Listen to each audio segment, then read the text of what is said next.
Fest is on. The number one morning show in the SVG.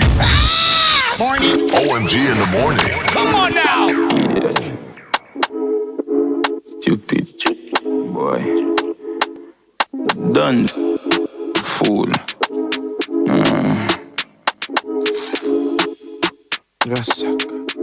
My dear, my dad.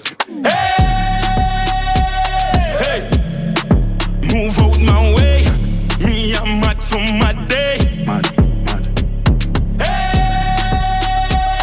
Hey! Move out my way. now. Me, I'm mad for my day. Frank White, I'm at me, I'm a dot. Mad. I'm at me, I'm a dot. Girl, I get gonna run out of the mad house. Where I go? I'm at me, I'm a dot. Hold my cup in the CB, a girl at that short. A girl I been a back up, gets all of my money get your account. I wish big man that getting out. Hey, move out my way. Me, I'm mad for my day. Move. Hey, move out my way. Me, I'm mad for my day. I know you're big, so me say she come from Kingston. Girl wine down syndrome. Up on her head top, she gone when she drink rum.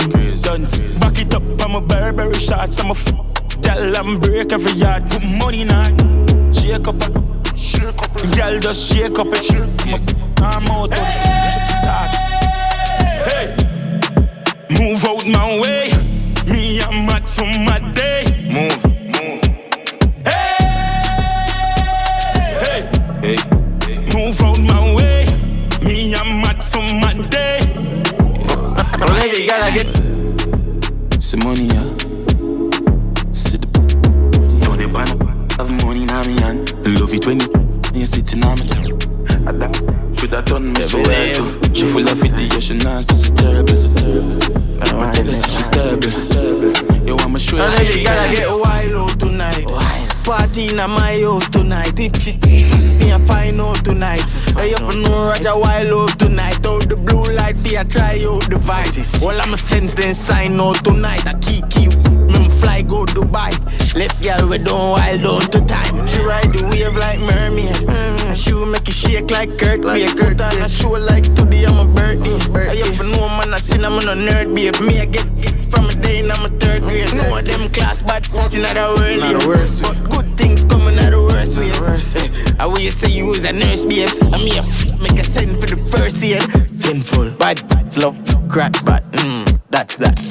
Fat, don't style that bad dance. She make you rotate, call that fun. Yeah, man I seen her you for no man. And everywhere I come, me carry 4 guns. You know no sense, let's if you don't know options. Sinful, fun I know one. She ride the wave like mermaid.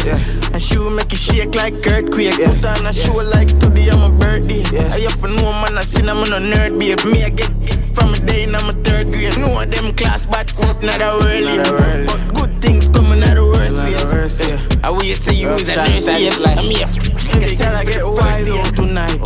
Party in my house tonight. If she me a find out tonight. Hey, if you know Roger wild out tonight. Out the blue light for you try out the vibe. All I'ma sense then sign out tonight. I keep me fly go Dubai.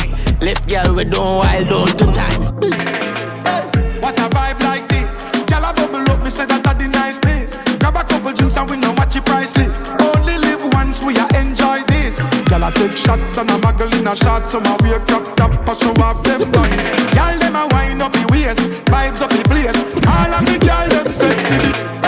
What a vibe like this. Girl a bubble up, me say that a the nice days. Grab a couple drinks and we know what your price list. Only live once, we a enjoy this.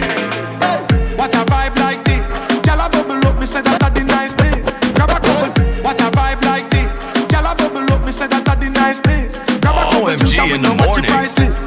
Only live once, we a enjoy this. Girl a take shots and a muggle in a shot. So my wake up top and show off them body. Girl them a wind up the waist, vibes up the place. All of me girl them sexy because them come out to have a good time. Boy the party nice. Girl look good, say me love how you wine. Move your waist me girl, you make the party nice, yeah.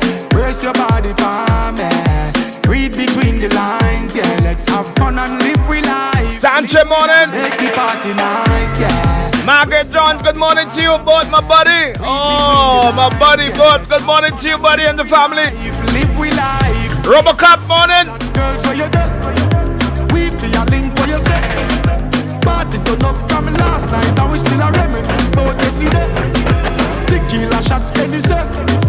We got the right energy. We love the vibe when the girl them a bump select a pull out the song. One little knock knock knock hurt ya.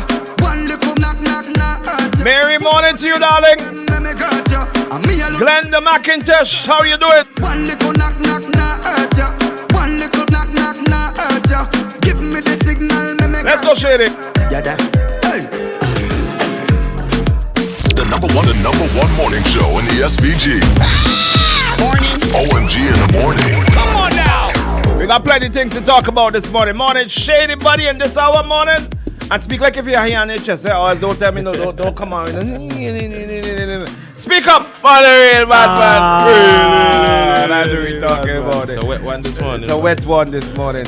Yeah. At least you sound like a real human, not like that little pipsqueak called the Cutlass. Morning to you. Coming in today? Yeah, of course he coming.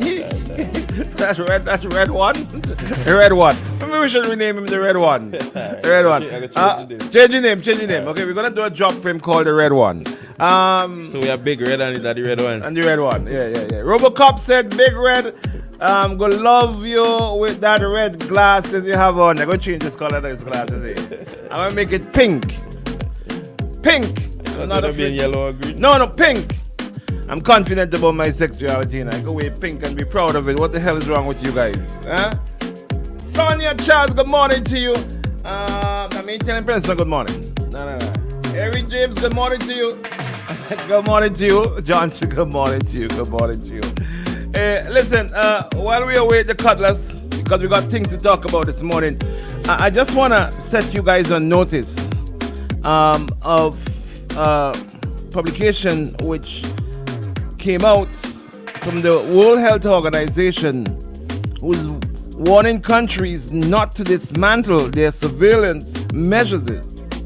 Let me just get into it. All right, the World Health Organization is advising countries throughout the world not to abandon their surveillance mechanisms in the face of another COVID-19 variant of interest.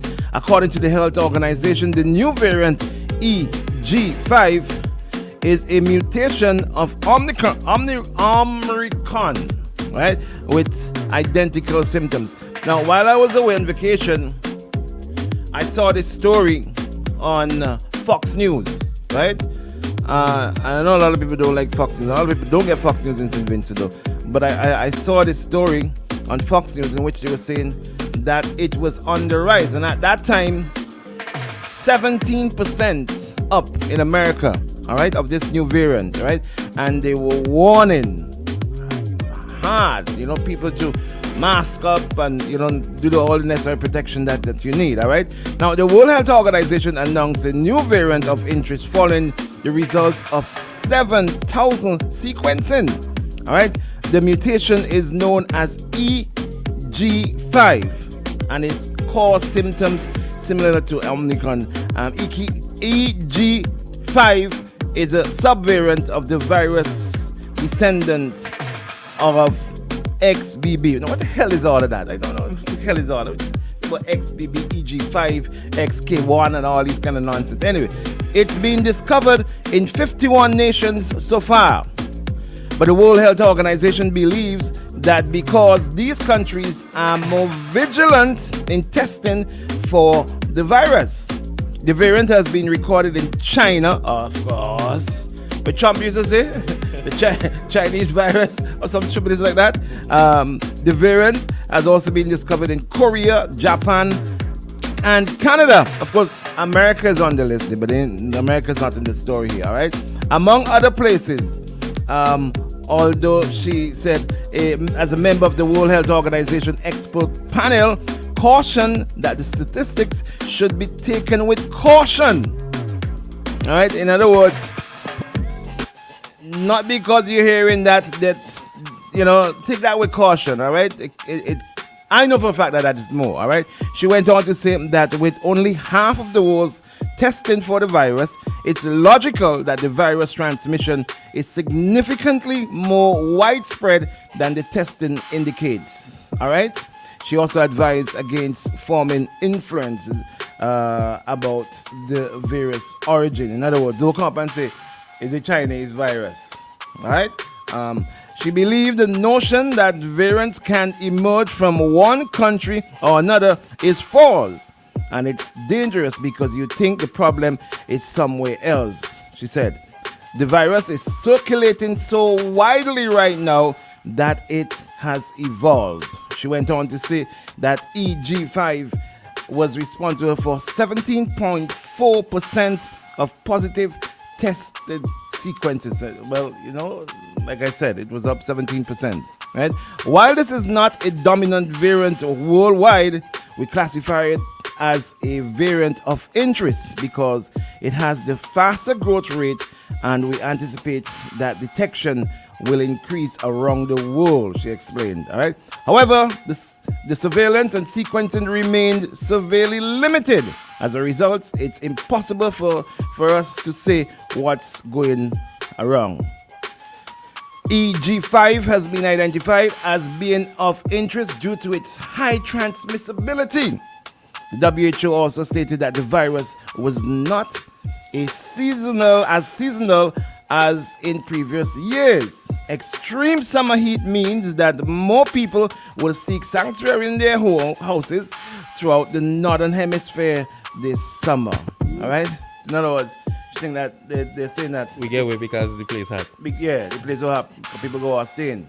Yeah, but for summer, everybody like, we outside, we outside.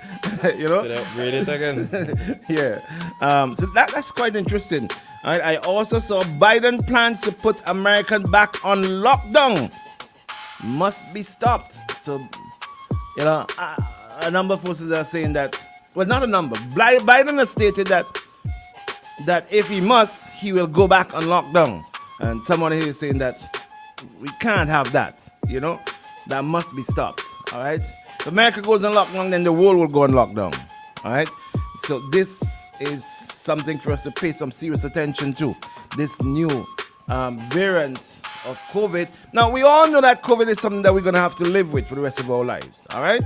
But every now and then one will come out and one will spike up and one will cause some problems. Right. So I think they kind of indicating in a kind of a way this EG5 may be one of them that may cause some problem in terms of its transmissibility, and it will get around really, really fast, all right, as it is moving throughout the world very fast at this time. So you see all these high flu that all again, and all these cold, and all the thing, it's a little cold, Do a damn COVID test now, please. You don't have to go to just buy a COVID test at the pharmacy and just do a COVID test. So at least you know, knowing is half the battle, all right? And if you know, you don't transmit it to somebody else, you know? Let me just at least try. We do our own little part. Yeah? If everybody do their part, then we gonna be good. You walk around the what the hell? What do you think it is? St. Patrick's Day? Everybody do their part and mask up. We outside. You go see them this weekend. In Brooklyn. We outside. And 2 weeks after, we dead. What the hell? No, but on a serious note, guys, we gotta take this thing seriously. We just never know, all right? And these things keep mutating as we go along. It keeps mutating, all right? So we gotta take it seriously. Put on your damn mask. Put on your mask. You know, I know that there are some skeptics out there where even masks are concerned. That they ain't wearing no mask. You know, they're Iron Man. There's no such thing called COVID. You know, just put on your mask, all right? That's the first barrier. That's the first form of protection you can do. Put on your mask, all right? If you don't want to go and take no vaccine, that's fine. That's your choice, you know. But put on your mask, not just for you, but for your loved ones and for your friends and for your community. Put on your mask. Yeah, boy, how was Sunday? Yeah, buddy. Yeah. Yeah, what's song there? Carl, good morning to you, buddy. Bing, Carl is saying, morning, Bing. I don't think anyone is going to take this virus seriously. I can't see people taking the current batch of vaccines. Well, we gonna see. We gonna see. If they want to take the vaccine, at least they can put on the mask. You know, people are dying still from COVID. You know, people dying still from COVID. All around the world, people are still dying from COVID. So we know that COVID still is in existence. And the World Health Organization just came out last night with this new information of this new virus, this new mutation here. So people are still dying from COVID. So we can't just be, you know, just like push it away and say, well, hey, there ain't no COVID. Me taking no vaccine, me put on no mask. Man, a bad man. Yo, bad man in the cemetery, eh? Plenty of them. So listen up, people. Let's take this one seriously, all right? Let's take this one seriously. Run for 2020. But you start already, boy. The stress of being locked down will kill you faster than COVID. Yeah, that's what somebody said. Well, we gotta do what we gotta do, buddy. We gotta do what we gotta do. Yeah, we gotta do what we gotta do. So this morning, well, the Cutlass. This morning, the Cutlass is setting the agenda. That's how we do it, right? Every now and then we rotate. So this morning is his morning to set the agenda. And he has already informed me what the agenda is going to be for this morning. And you guys will have, it will be a very interesting morning when the Cutlass get in. All right, because he said a very interesting agenda for this morning. He sent me already something, and I sent him back already something. So it will be an interesting agenda for this morning. So, guys, let's wait and see. You know, I hope he get washed out. I hope rain wet him. And you know them there already, how they look when they get wet. They look like a fowl. So you can see him coming in just now. Oh, Shady, how you doing, my brother? And he can turn to me and say some stupidness. Yeah, so let's wait for that. All right. So what we should do is that we're gonna take a quick break and come back. Before I do that, though, I saw a number of persons on social media last night asking for us to give prayer and asking us to lift up this person in prayer. I double checked to make sure before I talked about it, and it's out there, it's on social media, and someone said that they got permission from the family to announce it. Someone who I think is credible, so I'm gonna say it. Apparently, Latoya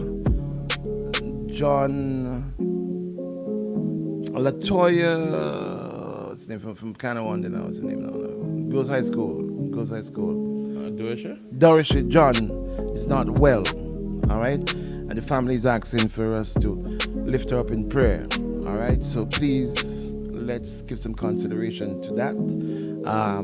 If you know Latoya, she is an amazing individual, and she's not doing too well. I'm not going to get into the details of it, but she's not doing too well, and so we are all. I'm asking us to all keep her keep her in our prayers. Okay. It was really sad when I saw it, and when I kept going through, I'm seeing more and more of it, and more from family. One of our sisters also was, is on social media also asking for everyone to please lift up in prayer and to keep praying for her and all of that. Now, Latoya is a teacher at the Girls High School. Latoya is in my mind one of the most creative persons in St. Vincent and the Grenadines, and she is not doing too well. That's all I'm going to say at this time, all right? So please, let's do that, yeah? Yeah. Before I go to the break and come back, Robocop, what's going on? We're still hearing no official word from the government, from your government, officially, with regard to my partner, Robocop. What is going on? Robocop, why is your government still officially not telling the nation? This is a national security matter. We have the Commissioner of Police, the meeting office, and national security. Security is one of the most paramount, most important issues in the country. And up to now, we can't hear. We can't. What is the word they say? We can't hear. We can't hear a thing. Or everybody go on mute. They go think Colin is my back partner, and they going down with Colin. Up to now, we can't hear a thing officially. Not even to deny or to confirm. Well, it's so Robocop is all around the country. Eh? Robocop's he don't know he out the country. It's all around this place. Eh? Like it's a pig pen. How is it that we can have a country where violent crime, murders, I say no homicide, murders up, our numbers are so high. Every minute you're hearing something. Look, yesterday we hearing how was it that people get picked up right here in this alley here? 8 of them, you know? And we can't hear anything officially. Government, nobody in the government. So who acting as Minister of National Security? We on Gosula? Up to now?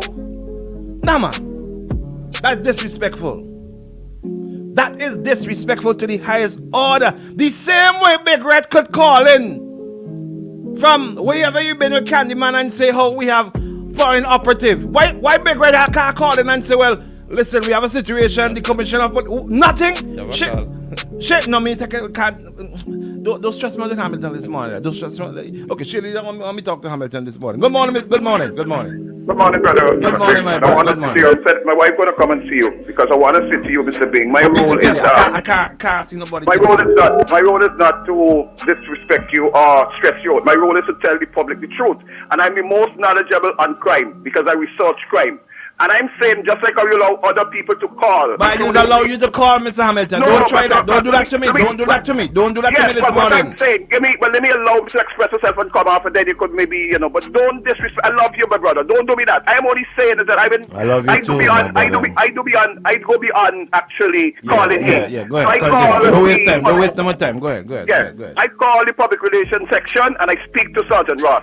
I call Buju Bailey. I sent information to him. I gave them information when the professor came here in 2018. He said we are at a very chronic stage. He said if we don't do it, he make recommendation what we could do. I send the documents to you. I send it to different people. I send it to my brother, Cutlass.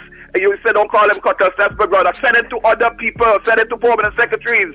And I'm saying, hey, you brought on Mr.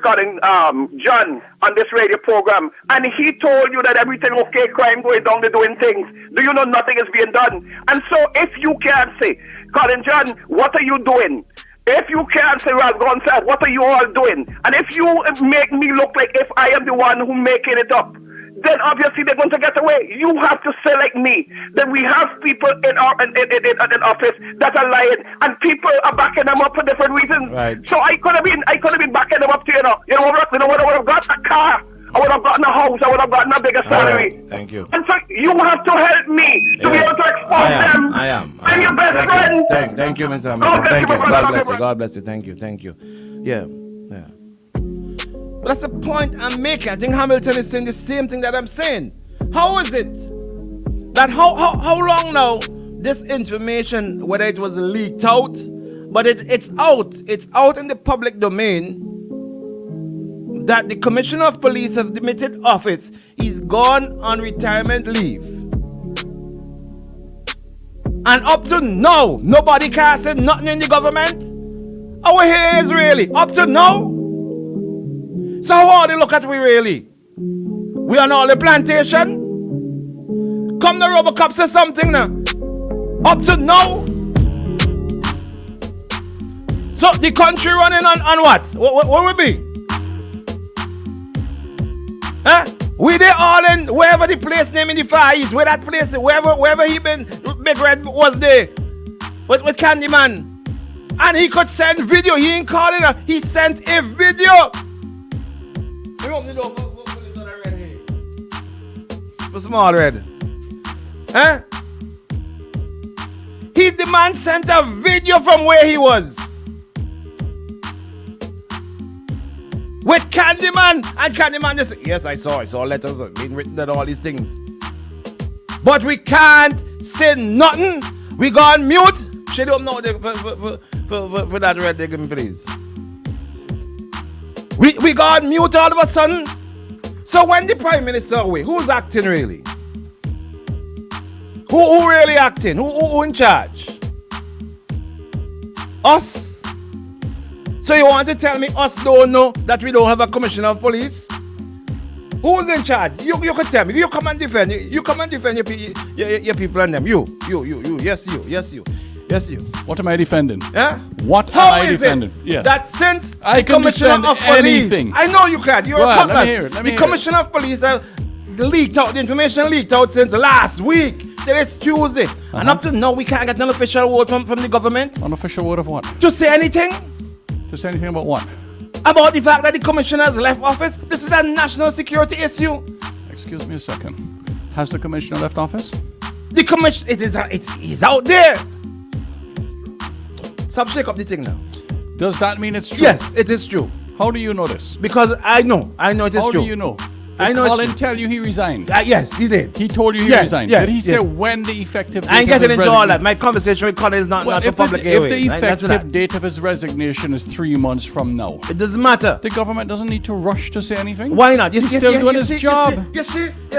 You see, some people have operatives and some people have consultants. I am a foreign operative No, you're a and a consultant. consultant. Oh. You're working at both sides, eh? Thank you, You're buddy. working at both sides. That's my job, buddy. What can I say? How are you, Bing? I'm good. How Having about a you? good morning? I'm having a great morning. What do you think? Well, you know, a strange thing happened on Friday that I'd like to talk about for a few minutes. Would you give me a couple of minutes? I have some friends, right? And they told me this story on the weekend. So I want our listeners to tell me what they think is right here, okay? 3 friends go out for lunch. And 2 of them get there before the third one does. The first one tells a story, let's say. Let's not get into anything else. Tells a story, right? Before the third one gets there.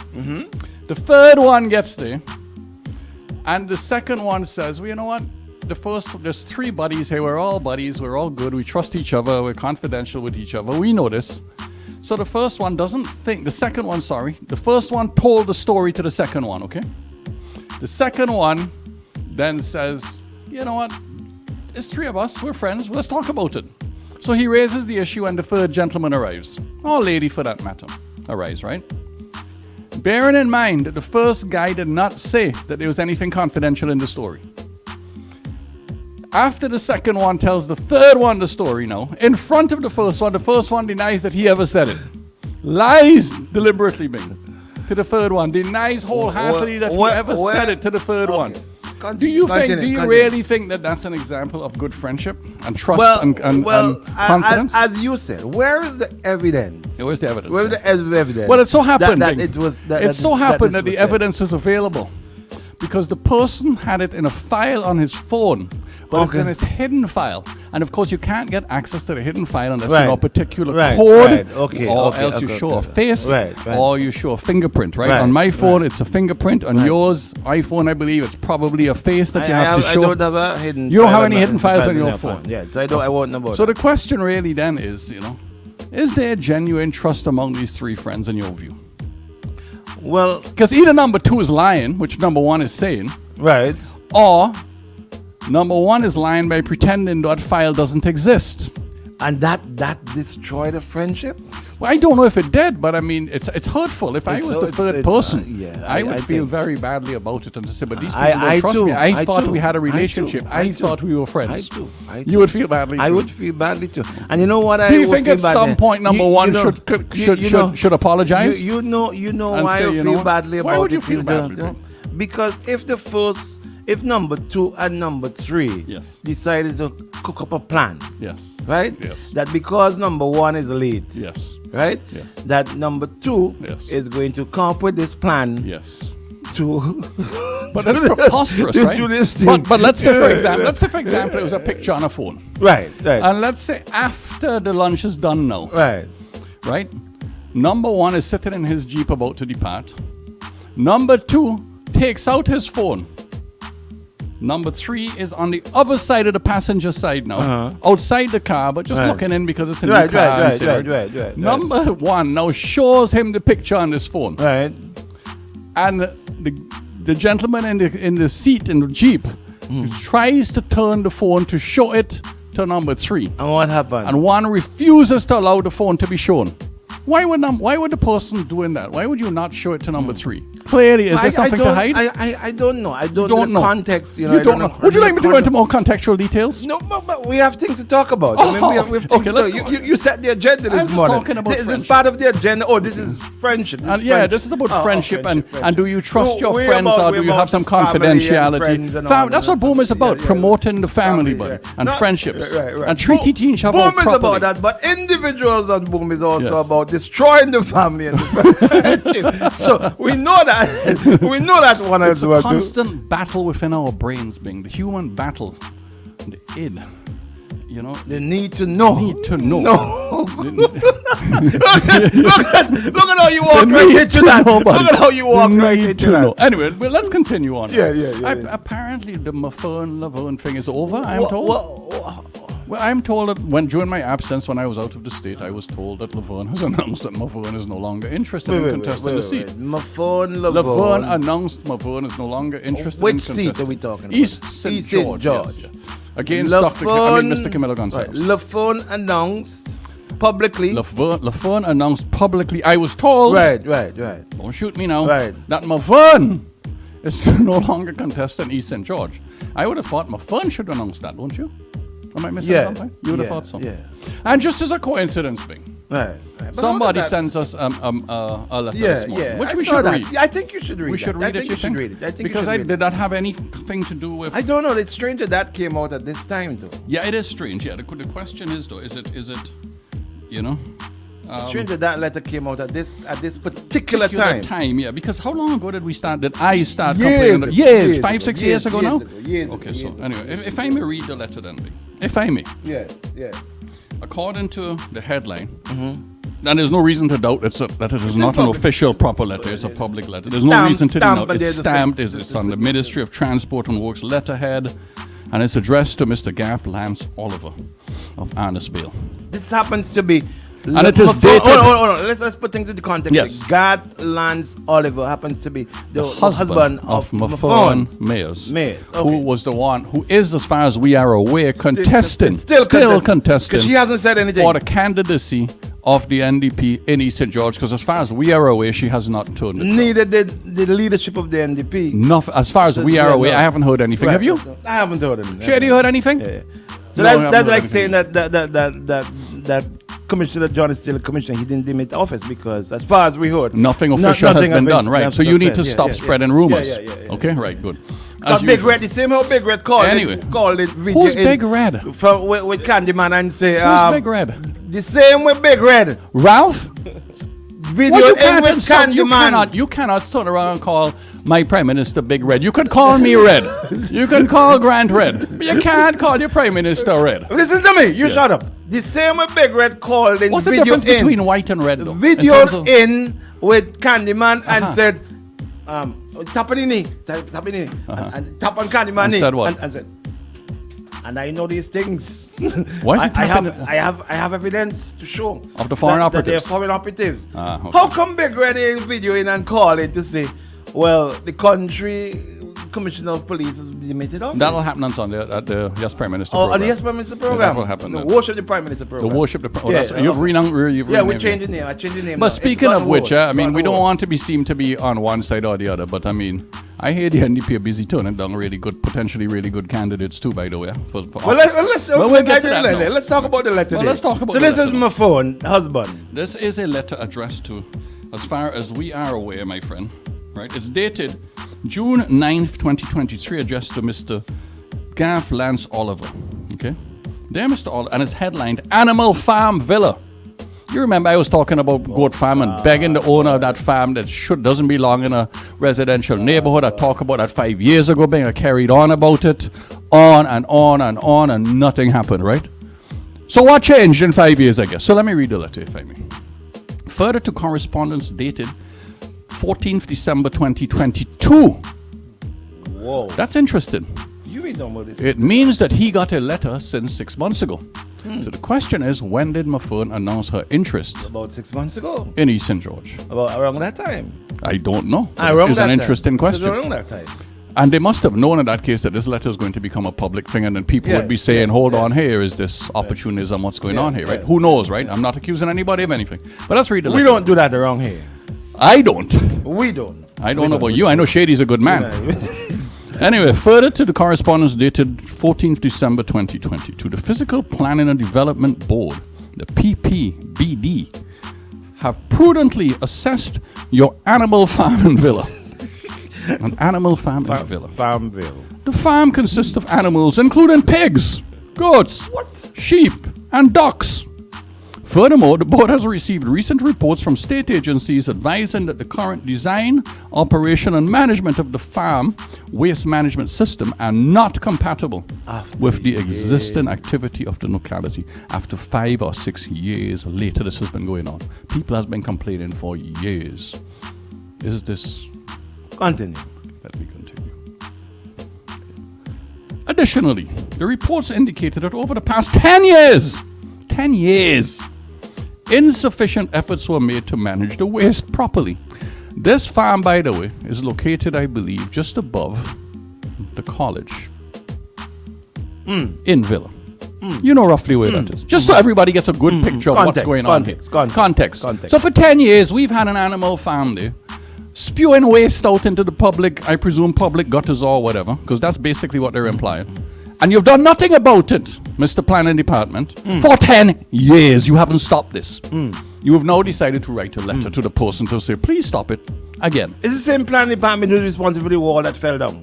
I don't know who's responsible. But I don't know if that's the planning is well, I would have supposed thought to- the planning is minister supposed to- planning should have approved that. Ministry of Works should have supervised it. The same people. Anyway. I write to inform you that based on the evidence assessed, the board is convinced that sufficient time has been afforded to you, Mr. Oliver, to rectify the current design of your farm and existing issues which are causing a nuisance to your surrounding neighbors. Causing a nuisance? You people on this who write this letter, I'm going to get to the end and sit and write this letter and say, you should be ashamed of yourself, sir, ma'am, for writing a letter like this. 10 years, your department has allowed this. And you're talking about a nuisance? This isn't a nuisance. You try living next to a pig farm, whoever wrote this letter, which we'll get to in a right, and see what you think about that then. Okay? The board has been in communication with you about the caption subject from as far back as May 29, 2013. So I lied, big. It wasn't 6 or 7 years ago. We've been talking about it at least that long. 10 years now. 10 years. 10 years of gross incompetence. A statutory notice was served on you, Mr. Oliver, in 2015, requiring you to desist from engaging in any form of animal rearing and harvesting within 2 months ending April 2015. It is now more than 8 years later. 8 years later. I wonder if these people realize this letter is a serious condemnation of them as a regulatory agency and the awfulness of this government agency, how terrible this government agency are. Do they realize this, Bing? They should be ashamed to put this in a letter, acknowledging their gross incompetence or negligence or whatever else term you wish to call it. Let's continue. Furthermore, the Office of the Director of Public Prosecution and the Environment Health Department held meetings with you, Mr. Oliver, to discuss 2 options to the farm. 1, the voluntary removal or relocation of the animals. 2, the authorities obtaining a development order mandating the removal or location of the animals. A period of 3 months was granted for the removal or relocation from the site. It doesn't say when. It's interesting. It doesn't say when that meeting happened, the date. The Environment Health Department in recent times, the 3rd May 2022 and January 17, 2023, visited your farm and concluded that the conditions have not improved and recommended, let me turn to the second page now because it's a picture I have, buddy, and have recommended immediate relocation of the farm. Didn't you do this in 2015? Didn't you do this, Mr. Person here who's in charge? The Ministry of Agriculture also visited the farm on the 10th of January 2023 and made more recommendations. These people are good at recommendations. They're incompetent and can't do anything, but they're good at recommending. Therefore, notice is hereby given to you, Mr. Oliver, to desist from the rearing and harvesting of animals in the residential area of Villa as this continues to be a nuisance to the community. This is in the middle of a residential neighborhood next to the college, with God knows what is soaking into the soil, with God knows what is getting into the water system. Who knows what the hell this is happening, eh? None of us know. But we stopped Bigger Bigs as an environmental nuisance. Remember that. But we didn't stop this. Bigger Bigs out in the middle of nowhere, breaking up stones and rocks. We stop him. These people have a pig farm in the middle of a residential neighborhood next to the A-level college for 10 years. Shall I continue? Go ahead. Thank you, sir. Okay, good. Therefore, notice is given to you, Mr. Oliver, to desist from to desist from rearing and harvesting of animals in the residential area of Villa, as this continues to be a nuisance to the community. Furthermore, the current design, operation, management of the farm, and farming activities have to be located to another area which PPDB approves in collaboration with EHD. I don't know, environmental, something or the other, I presume. This notice must be complied with no later than 30 days of this letter. The secretary, hold on. You know what I love when governments write things? They never put a name on it. This is signed by somebody whose signature I cannot read. And it's the secretary to the Planning and Development Board. Is it stamped? Yes, it's stamped. The Physical Planning and Development should be fired by the Prime Minister for their gross incompetence on this matter. When was this Mr. Prime Minister, you should fire all of these people. You're giving him 30 days now. 8 years ago, you gave him 3 months. So if we equate that, that means he's got another, 2 or 3 years? Maybe government will change in that time and the animal farm can continue in the middle of Villa. Gross incompetence by our government in allowing this thing to continue. When was this letter written? Forever. This letter was the 9th of June, 2023. So now, of course, the 30 days have passed. So the question then is, has the animal farm been removed? Maybe somebody could call us and tell us that. Maybe the government can say that before the 9th of July, before Carnival was finished, that animal farm had been removed and relocated and Mr. Oliver had finally done the right thing. This also is copied to the Commissioner of Police, Colin. It is also copied to the Ministry of Transport and Works, the Permanent Secretary Gittins, Permanent Secretary Grant, the Chief Environmental Health Officer, and the Attorney General. So the question is, what has been done with this? It is now the 9th of June. Right. 9th of July, 9th of August. It's more than 2 months. The 30 days have gone. What have you done? Okay, so I've got several questions. Go right, fire away. First one. Someone is asking, did they state what will happen at the end of the 30 days if there is no compliance? I read the letter. I can only say what the letter says. Second. I've read the entire letter. Second question. Yes, sir. Do you think that this letter suddenly surfaced now during the time when Mufon announced her intention of becoming a candidate?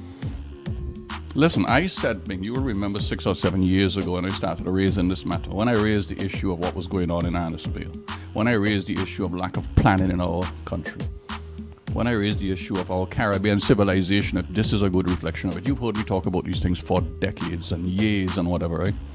And I can say it because my conscience is clear, because I'm not lying about anybody. It's gross incompetence. No, I argued yesterday for the need for competence over loyalty. At one point, rumor is that Mr. Oliver was a strong supporter of the ULP party. At one point, that was the rumor. We don't know if it is true. I've never spoken to Mr. Oliver about this matter, nothing. Nothing was done about this matter. We hear rumor now, we hear public statements that Mrs. Oliver is now running for the NDP. What happened between 2015 and the late 2022? Why suddenly in late 2022 and now in 2023, we are writing to address this matter. And we write a letter like that. I feel sorry for the post secretary who had to sign that. I feel sorry. She or he must be so embarrassed to put their name to a letter like that. It is a serious it's an indictment, buddy, on the way how our government functions. It is really atrocious. This is what we do. This is how we treat people. It's the same, I've said the same thing, Bing. How can you allow people to have paid shops, body workshops and paid shops of cars in the middle of people's residential neighborhood? Pig pen. In the pig pens in the middle. Duck farms in the middle. And I've seen it. There's another one up the road from me. Duck farm. You walk past it if you smell the stench. We heard before of people spray painted and his grandmothers and stuff living next door. Like we don't know what the fumes of paint does. What kind of country this is? What is it my Calypsonian in friend Yeah, said? drummer backstage. We are doing backstage. Let's go. Where's really? This is Yeah. St. Vincent And not we a didn't real even, place. and we did after leaving 15 Yeah, minutes. St. Vincent not a real But place. St. Vincent not a real place. This is a joke. And then, of course, it gets even worse because it's not like the NDP, the ULP are so bad. Because when you turn and listen to what's going on in the NDP and the rumor What I is heard, going on in the NDP? Well, I hear a rumor of very, very qualified persons putting themselves forward. And the question then is, who is the real leader of the NDP? What do you mean by that? We know Well, who's the there's leader of the rule. NDP. There's a we know who's the president somebody of the said NDP. to me, every time you see Dr. Friday having a discussion or a meeting, Mr. Leacock is right next to him. Every single what time. is wrong with that? That's what they said. Well, they said, who's the leader here? Oh, okay. Who do you see with Dr. Ralph Gonsalves? Who is the leader of the party? Who will run the country should the NDP win the next election? Will it be Mr. Leacock or Dr. Friday? We know who runs the country now. Do we not? You see what these red people is doing? Let's speak. Let us invite Jomo on and let us chat for 15 minutes. And then I've got to leave at 8 o'clock. Bring Kongsa. Kongsa, it's all your turn to burn, buddy. Let's And go. you said there's nothing to talk about in this country. What is wrong with you? StreamYard is up there. buddy. Plain talk. Plain talk with Jumo Thomas. So much things to say right now. All you talk now. On OMG. And thank you very much. Saved by the bell, buddy. I ain't able this morning. Saved by the bell. I don't know why the hell this man is coming in and making so much trouble, eh? Good morning. Good morning, Big. Good morning, Stephen. Good morning, my Good morning, Shady. Most of all, good morning to your listeners. They help to keep their show pumping. I want to talk this morning about the most pro-labor government in the world, The ULP. ULP. And I want to say that I remember back in, can't remember precisely what year, when you come over Belmont and you get down to the bottom, almost across the bridge to go where the Georges have their place there. There used to be a sign. Yes. Okay, cool. There used to be a sign there that says labor. No, it used to say danger. Labor loves you.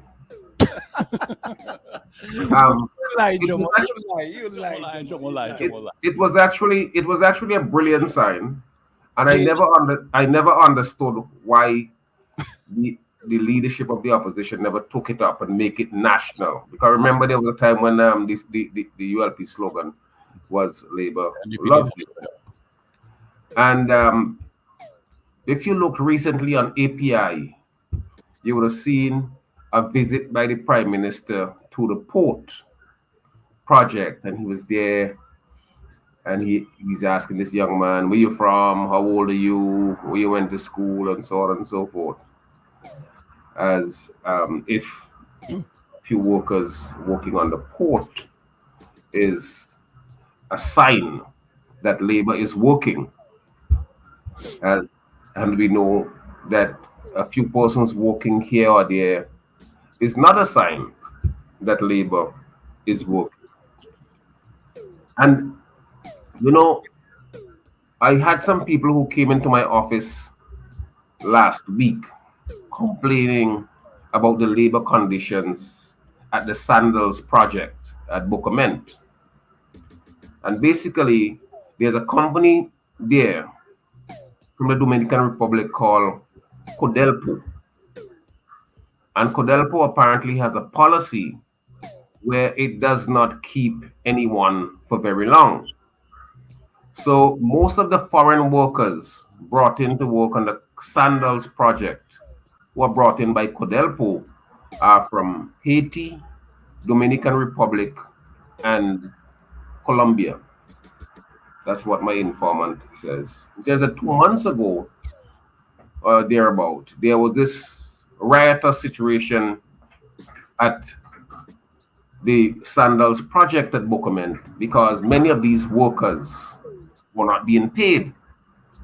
Recently, Tomo? Huh? That's recently? Recently, about 2 months ago. Wow. And it reminded me, I don't know if you all remember, I don't see him writing now. Mr. Ferrari used to write. And I remember him saying that when he was employed to do some work for the people who were doing Royal Mill, at Tahlequah, Rattamil there, and the clear signs he saw there told him that there was going to be something similar to what happened at Bookament. He noticed that I remember Bing had started talking about this the other day. That project has completely, well, not completely, but it is now moving, if it's moving at all, at snail's pace. But to get back to Codelpo and the Sandals project, you have workers who are not being paid. My informant told me, and I was able to verify this with at least one other person, that at the Sandals project, it's rare that any worker is kept for more than 3 months. Apparently, there's a rotation of employment where workers are brought in, and the contractual arrangement is for the workers to work 7 to 5. What kind of salary they get, I don't know. But if you're working 7 to 5, it means that you're working for 10 hours per day. And being paid overtime, I assume then. And well, I'm assuming that there's overtime. But listen to this: at 5 o'clock, workers are encouraged to work overtime. So apparently, overtime does not kick in before 5 o'clock. They're encouraged to work overtime. And at least one Vincentian worker told me that he worked there, sometimes work from 5 until 10 o'clock, and then you don't get any pay. But there's all kind of excuses, and you don't get paid. When the foreign workers complain, they are simply rotated out of St. Vincent and the Grenadines, and another batch of workers are brought in. So this particular Vincentian worker that I had a chance to speak to and was able to verify the information indicated that after about 5 months of work, he was asked, his supervisor told him he must go home. And he left dutifully. And then he had contact with the boss of his supervisor. And he contacted that boss of his supervisor. And the supervisor told him to return to work. Apparently, he was a good worker. Told him to return to work. When he returned to work, he got a letter from the Codelpa bosses telling him that he must now go home because he had abandoned his job. Sounds familiar? That famous abandon your job? That we know came around the time with COVID. So he had abandoned his job and he does not get to work. It seems as though the clear policy on the part of this company, Codelpa, is to ensure that workers don't accumulate sufficient time. Who is Codelpa? That's the construction company? Excuse me? What you said, Stephen? What is Codelpa? Or that name you're saying? Codelpa is a Colombian management company, I presume. They're doing the hiring and the firing. A Colombian management company managing a Jamaican-owned project to build a hotel at Bookament? Excuse me? So it's a Colombian management company. Well, I don't think it's. My information is that it's Dominican, from Dominican Republic. Oh, Dominican Republic. Okay. Yeah. All right. So they're the ones. What? They're like yeah. They apparently They were the ones contracted to bring in the labor to help in the construction of this beach sandal place. But when I see all of this, it reminds me. I remember some years ago there was this idea. There was this businesswoman who said, Stephen, you may know her well. This businesswoman who said that the ULP was the most pro-business leftist government in the world. And when we think through what has happened over the years, it may well be true that the notion that this government is pro-worker is a joke. And I was on a call last Saturday with an outfit out of Atlanta. I was invited to be a panelist where they were talking about 50 CARICOM at 50, and we were all asked about 5 or 6 different commentators were asked to speak in it. And the moderator of that program, a gentleman I had on my program a few weeks ago by the name of Ako Mututa, said that many people and many governments can be pro-worker but not pro-working class. And the point he was making is that rhetorically, they tell you how much they are pro-working class, a pro-worker, but essentially they are really anti-worker and not pro-working class. And here's the evidence that we could point to here in St. Vincent. We had the situation with Ames, who had rocked up, who refused to pay workers, who refused to pay social security payments, who refused to pay VINLEC, who refused to pay CWSA, robbing the state mercilessly. And he was given a free hand, and then he was spirited out of the country without being brought to justice here in St. Vincent and the Grenadines. That's last year. We had, and Stephen would know these people as well. We had the Archibald father and son group out of Mustique that refused to pay workers, and more importantly, refused to pay the back pay which these workers were entitled to, and they simply folded up shop and left and went back to England or wherever else they went to. So clearly, we are having a situation where workers, whether local or foreign, are being mercilessly exploited. Yet we have the propagandists for the government telling us about how these projects are supposed to be game changers, and we saw the Prime Minister, as I said, the Agency for Public Information, showing us the Prime Minister going to the port project and talking about the fact that young people are getting work. At Bokamen, the understanding, my information tells me that 4 of 10 workers, if that many, are from St. Vincent and the Grenadines. All of the others are from abroad, and mainly from Haiti, Colombia, and Dominican Republic. You may recall some time ago, I don't know if you all remember, if the listeners remember, that we were told that some workers were coming in from Dominican Republic and they had special mortar mixing skills. You all remember that? And that was an explanation as to why we had so many foreign workers on these projects.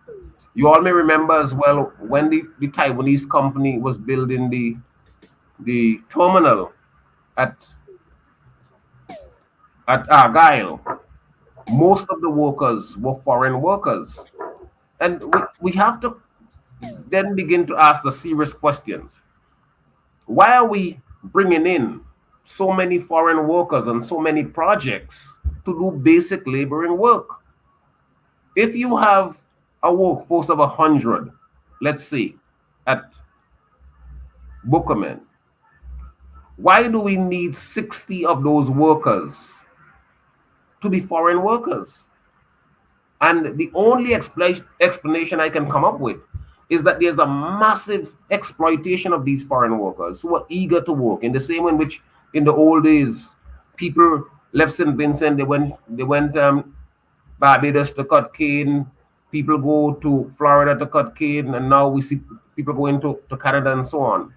And we heard of some of the exploitation that take place in these societies when our workers go off. Similarly, when these people come in, probably coming from the poor and working class of Haiti and Dominican Republic and Colombia, they are mercilessly exploited. They are not getting paid. They are promised that if they work overtime, they would get overtime pay, and then they don't get it.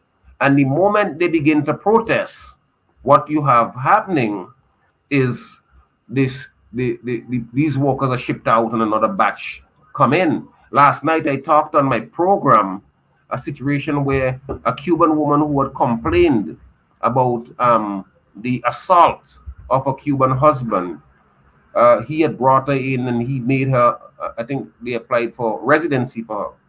And then at a whim, he decided that he didn't want his wife in anymore. He wrote to the immigration. The immigration was prepared to toss the lady. Our office wrote to the immigration explaining that they are violating the law.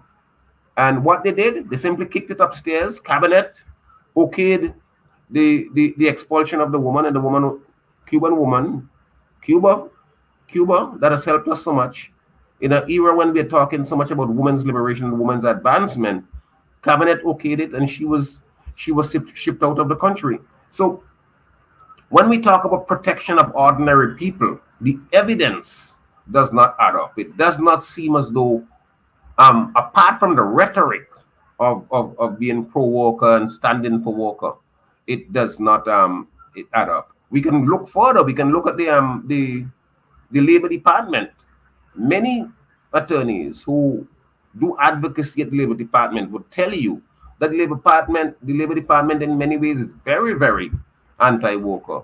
Sometimes the claims of workers don't even meet the light of day. They don't even get to the hearing because the employer seems to have a big say and a big control, or the opinion of many of the workers, however trained or untrained they are, seem to be in line with the employer rather than workers, rather than laborers. So I don't know, but it's not a good sign. As the campaign slogan goes, it's evident that labor is not working.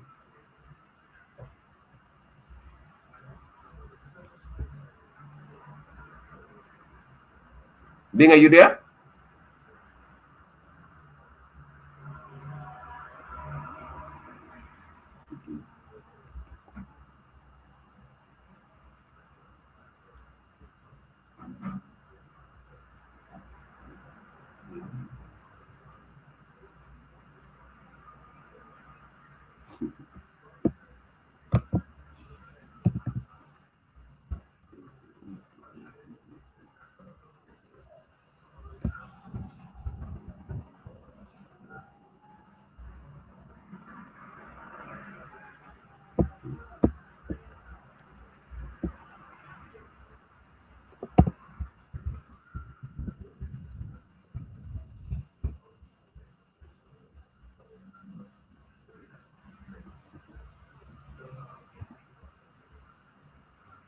These operatives are at work again.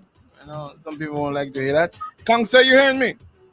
I heard, all I heard was, Council, are you hearing me? I didn't hear what you said. No, I said the operatives like they're at work again. So that was it there. Let's go. Can we bring it up on this screen over here, please, Shady? I don't know what you heard, if anything at all. Yeah, well, I heard all. We were hearing all of what you were saying, and you dropped out at the point of when you were talking about the Dominican laborers who were brought into mix to do some special mixing. Yeah, that's where around that area where you dropped out. So let's go. Let's continue. Yeah, well, actually, I had finished. My point was that many of these workers are brought in. They work for 3 months. They are grossly exploited. Sometimes they work overtime. They don't get paid, and then they are shipped out. And then another set are brought in because you have high unemployment in Haiti, you have high unemployment in Dominican Republic, and you have high unemployment in Colombia. So workers are willing to come to work, but the central point is that when we look at what happened with the Archibalds, and when we look at what happened with Ames, and when we look at what's happening now at Sandals Beach, it is evident that the government of the day proposes to be pro-worker. But when we interrogate that support for worker, we can see that the government is not pro-working class. The pro-worker stance is essentially a propagandistic gesture. It is not substantive. It is not real. And then finally, I was making the point to show the ways in which government operate.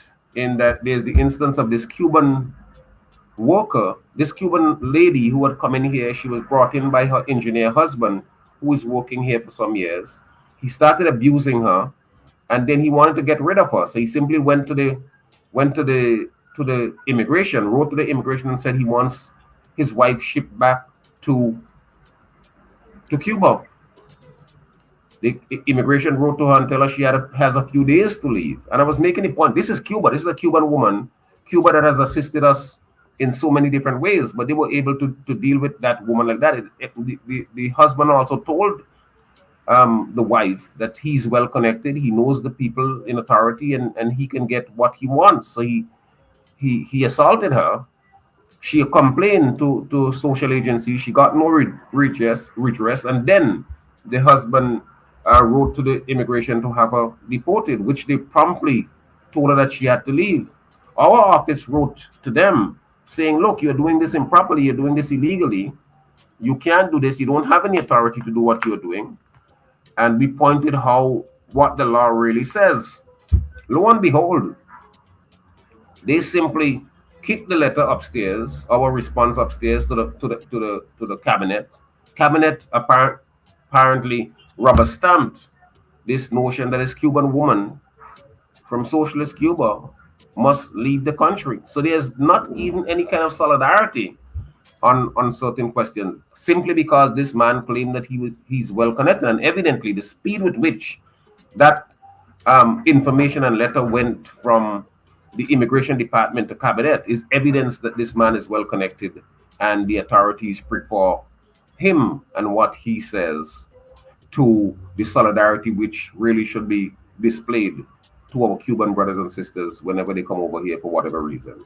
But all in all, I would say it's evidence that labor is not working. But Council, why would the government? Is it that they do not know what is going on with the situation at Bukama? I've been hearing about this for the longest while now. That foreign laborers have been on the project for the longest while. Why isn't anyone stepping in and dealing with this issue? What is going on? Bing, it's not that government don't know, it's that government don't care, or they don't know. Why won't they care? I mean, bringing up project. Well, I'll give you an example. Why won't they care? Because their position is, this company is coming in. This company, you see our finance minister say it all the time.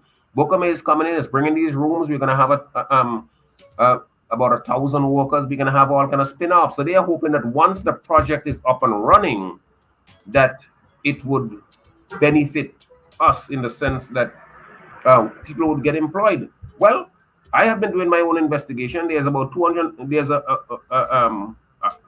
beach sandals in Grenada that, for one thing, it's virulently anti-trade union. So there's no trade union there.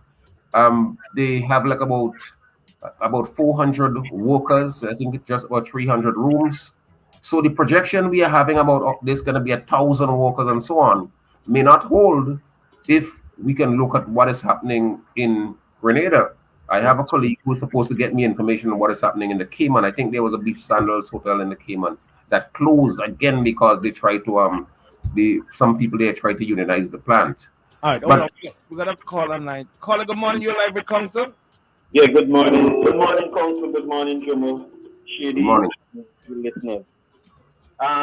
See, now, Jomo, that's as little if you were really chronicling there in terms of how workers are being treated, be they foreign or local.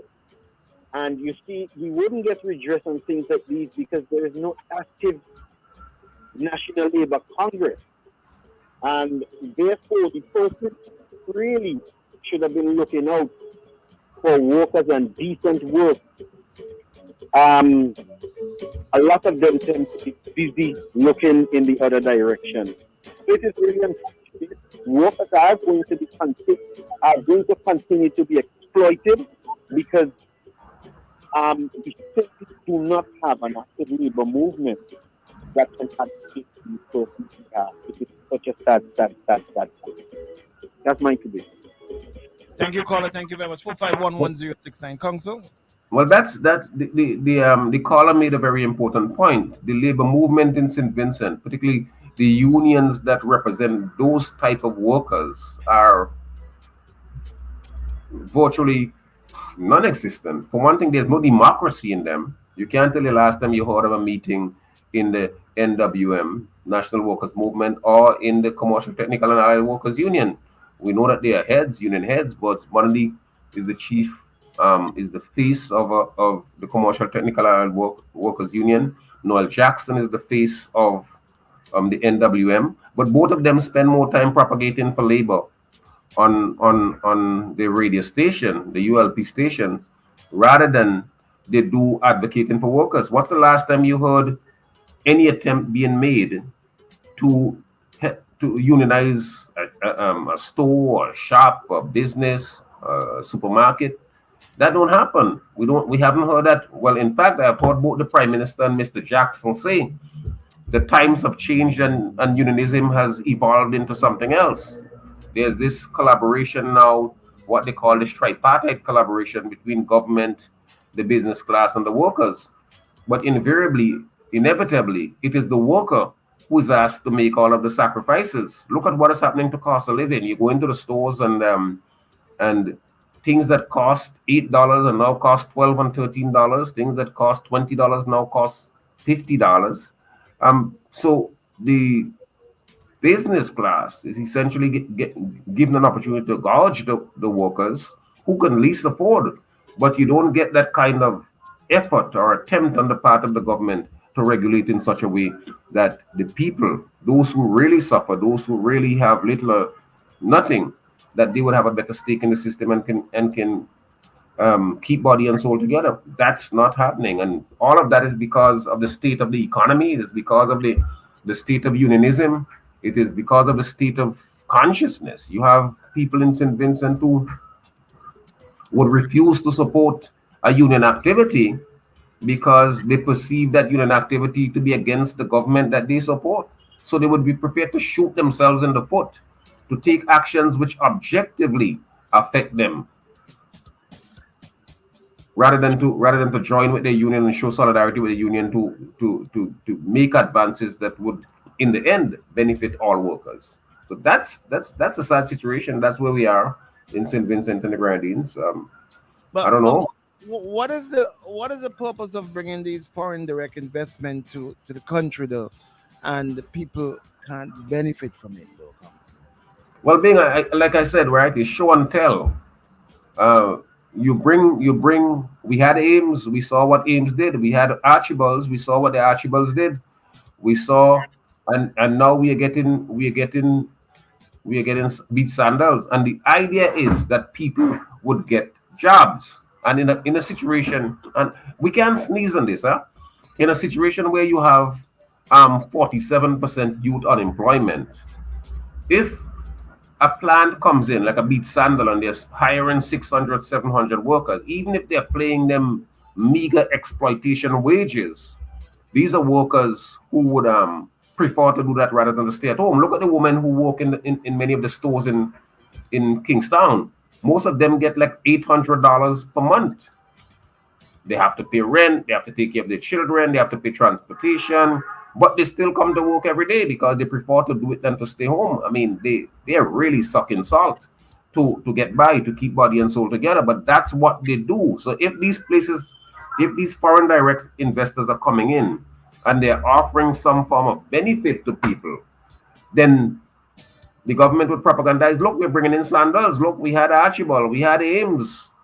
In fact, part of the propaganda that you hear ULP supporters articulate is that, yes, Ames came, he built, his business collapsed, and then he had to leave. But the plant was still here, which the government turned over now to the Sandals group, and they're building a project. So the notion is, if Sandals fail and collapse, then we take that and we give it to the next investor. It reminds me of what used to happen in the 70s when we had what was called then the screwdriver industry down at Camden Park.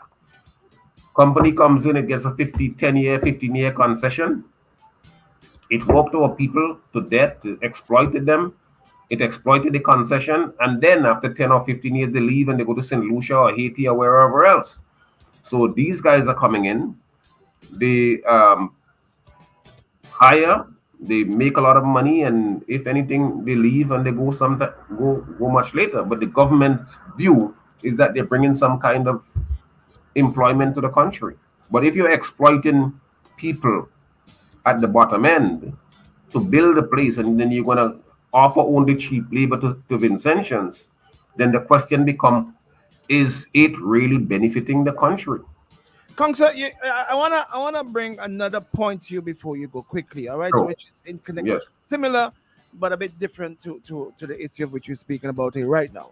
Now Yes. on Friday, a group of us went out to lunch, late lunch on Friday afternoon, all right? And we went to a restaurant for lunch. And on the menu, there was fish. But when we tried to order fish, the waiter said, listen, we can't get fish. We've not had fish for such a long time. It seems to be there's a fish problem on the market. And then a discussion started about, listen, people just can't get, restaurants, businesses can't get any fish to buy. And that what is happening now is that rainforests are now even buying up all the fishes off of the market, from the market, and selling them back to supermarkets in St. Vincent. Now, I don't know what was the strategic plan for rainforest. I don't know what the contractual arrangements were, but is this right? I mean, can something like this be right? I mean, how is it possible? The first thing is for us to try to understand if we are producing enough fish. And if we're not producing enough fish, we need to ask the question why. If rainforest is actually buying up all the fish, because remember, and I always tell people that we have to remember not to forget. When rainforest first came in here, the idea was that rainforest would be getting what? Lobsters and Kong. Now rainforest is into everything. If you go to our supermarkets now, you're seeing rainforest products on the supermarket shelves. So rainforest has gone beyond what we were sold. In the same way in which we always sold something else. Remember when the quarry at Richmond was supposed to provide stones? We would need a lot of stone for the port project. What happened to that talk? So similarly, when we look at rainforest and what rainforest is doing, I don't know if there's a connection between your lack of fish at your restaurant with what rainforest is importing. But I remember when they opened that rainforest project to big fanfare, the Prime Minister, the Minister of Finance, all of the government ministers. And it's funny how they embrace these things as if it's theirs. In the same way in which I remember Julian Francis telling people, look, if you have a problem with Bukama, come to me, come to the party headquarters. This is the ULP Baby Project. So I guess rainforest is the ULP Baby Project. Sandals, beaches sandals is the ULP pet project. But when we are having these kind of problems, when rainforest opened, they are buying ballahu, they are buying literally everything now. So even some of the fishers who used to sell bait to some of these trawlers and things that come in, all of that is being scooped up now. They're not getting the opportunity to do it in the same way in which Reno is coming in, and Reno is now going to the rural and buying up all of the produce, and that is killing off our local traffickers trade. But say what? Nobody cares. And the thing is, people like rainforest, they get these serious concessions. And it's like if they're raping the sea and all. Well, people can't even get restaurant. Somebody raping the land. Somebody raping the land. And we know who it is. They don't care. They don't care. All of these guys have the little on the side business that is feeding at the trough. They don't care. Because you see, they want to do with optics. So we have rainforest, we have beach sandals, we have the thing Black Suns. Remember, Black Suns was supposed to be finished in 4 years. Yep. It's now what? I remember. I think that was 2016. And it is now being celebrated because some paint is on the buildings finally. Yes, I saw that. Look, it's a very sad situation. But until we meet, brother. Until we meet again, that will be tomorrow morning. Until we meet again, Bing. All the best to you. Chin up, buddy. You're looking down. Chin up. No, I'm never down. I'm never down. As Walter Rodney used to say, I don't moan, I organize. Prepare for the battle, never defeats. Never. What you saying that? Yeah? All right. Bye-bye. Let's go home. Let's go home and come back and take a quick break. Shady, my buddy, the best trained DJ I've ever had. I've trained him well. Take me home, buddy. Take me home. Good morning to you, SVG. We got what? 22 minutes after 8 o'clock. Here we go. OMG in the morning. Somebody take me home. Somebody take me home. So many places in the world. So many beautiful things to see. But none of it compares to home. I'm from paradise, SVG. So from the hills to the mountains, high. Every man, every woman, every child. If you go to Vinci, put your hands up high and let me hear you say, this island is mine. Jump and say, jump and say, jump and say, this island is mine. Jump and say, jump and say, jump and say, this island is mine. Jump and say, jump and say, jump and say, this island is mine. Warm Summerfest. Embrace the essence of summer at Woodsy Bar and Restaurant every Saturday. Immerse yourself in top-notch music and good vibes with Brooklyn and the Caribbean's top DJs. Join them for free roast pork and roast chicken, along with their happy hours from 5 to 7 p.m. Enjoy 5 beers for $20, $10 cocktails, $10 frozen margaritas, and $5.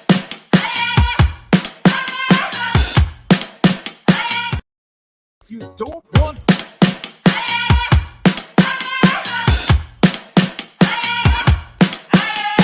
What you gonna do when the rain is coming down? Nothing more to do when there's no one else around. Bring it back to the middle, push, take it back to the rhythm.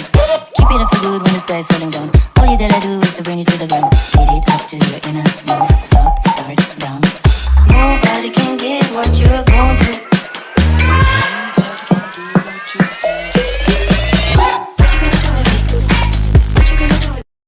Oh yeah, it's what? Super Shield Extended What?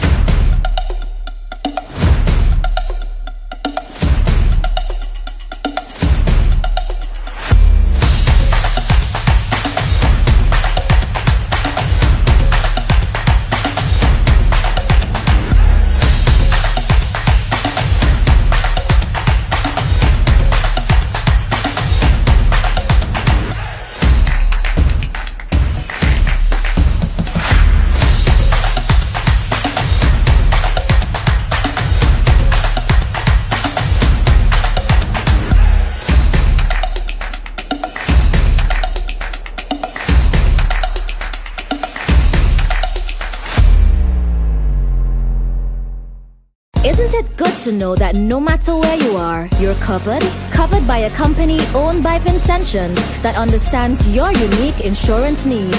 At Metrosint General Insurance Company, we've invested 50 years of service to guarantee that you have the peace of mind that you deserve. When it comes to motor vehicle, property, employer's liability, business insurance, and much more, we've got you covered. Our professional and friendly staff understands your needs and ensures you understand your options. Metrosint General Insurance Company.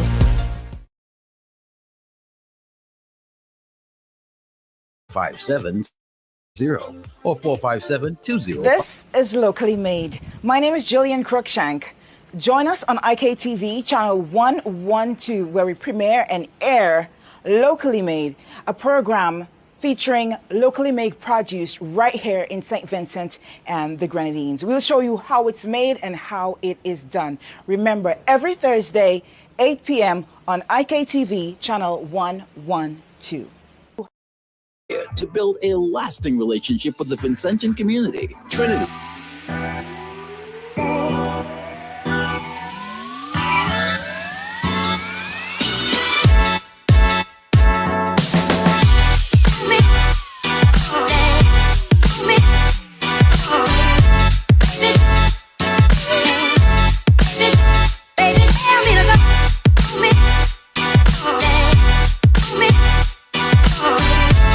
Yeah.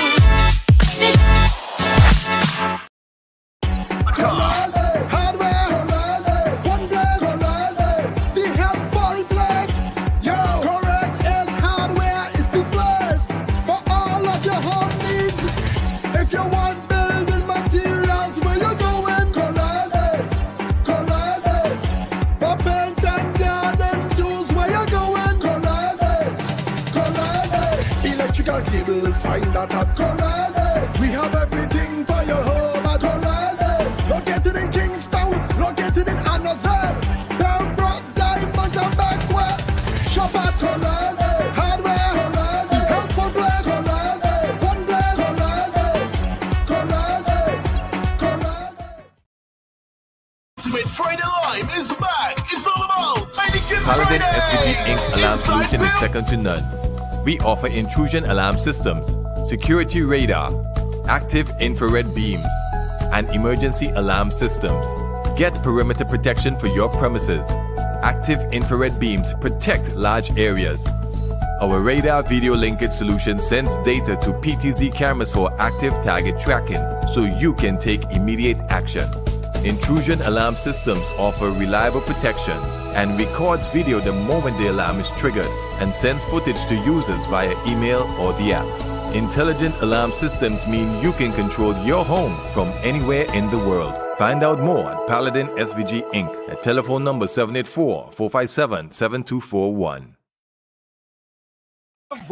Memorial Funeral Home is dedicated to meeting the needs of our customers. We go above and beyond to ensure satisfaction and convenience. That is why we are extending our services to the diaspora. Working with Caribbean Funeral Home in New York, burial packages can now be completed in New York to cover burials in St. Vincent, and likewise, packages can be made in St. Vincent to cover burials in New York. Caribbean Funeral Home is located on 1922 Utica Avenue, Brooklyn. Call their office at 718-444-1818 or WhatsApp at 347-925-9557 or 347-231-5410. For more information, call our local office at 458-8888. Memorial Funeral Home. Quality, convenience, and affordability. What you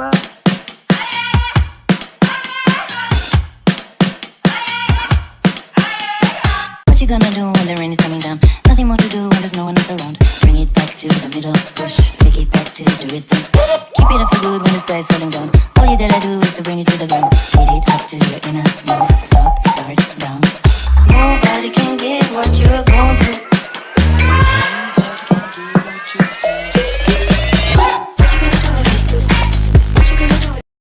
And conditions apply. When using a conventional security camera with infrared lighting for night monitoring, people, vehicles, or other important objects can be blurry and blend into the background, making it difficult to identify details in black and white. ColourView technology by Hikvision enables cameras to produce colourful videos with rich details in extremely low light environments. Any detailed information, such as the colour of the hair and skin, colour of the clothing, will play a critical role in following authority investigations. The ColourView camera is also covered with a supplemental light to keep its performance even in extremely dark scenarios. ColourView. View in colour, even in darkness. Find out more at Paladin SVG Inc. at telephone number 784-457-7241. Fast Pay, new and easy way to pay. Fast Pay, Fast Pay. You asked for it and you got it. A quicker way to pay your bills online. It's fast, secure, and easy to use. No registration, no additional fees. Flow is now offering FastPay, an online service that allows you to settle your bills in less than 2 minutes. Need a receipt? FastPay will send it to your email immediately. Use FastPay now for convenience, safety, and efficiency at discoverflow.co/fastpay. So Fast Pay, 2 minutes and you're on your way. So Fast Pay.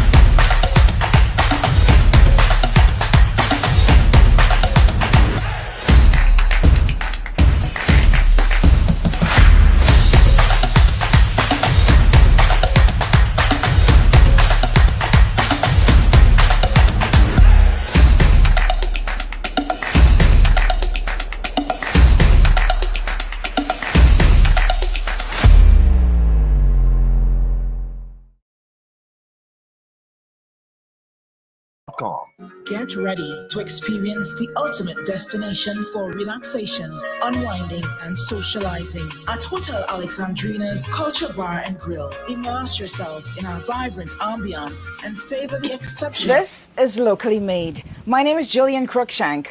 Join us on IKTV channel 112, where we premiere and air Locally Made, a program featuring locally made produce right here in St. Vincent and the Grenadines. We'll show you how it's made and how it is done. Remember, every Thursday, 8 p.m. on IKTV channel 112.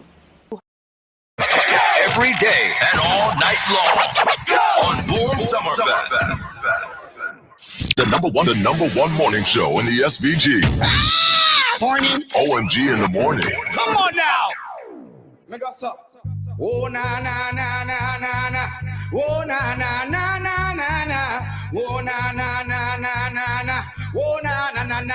It's all about Romy and the big fat sister Naomi. You do what them claims and them know me.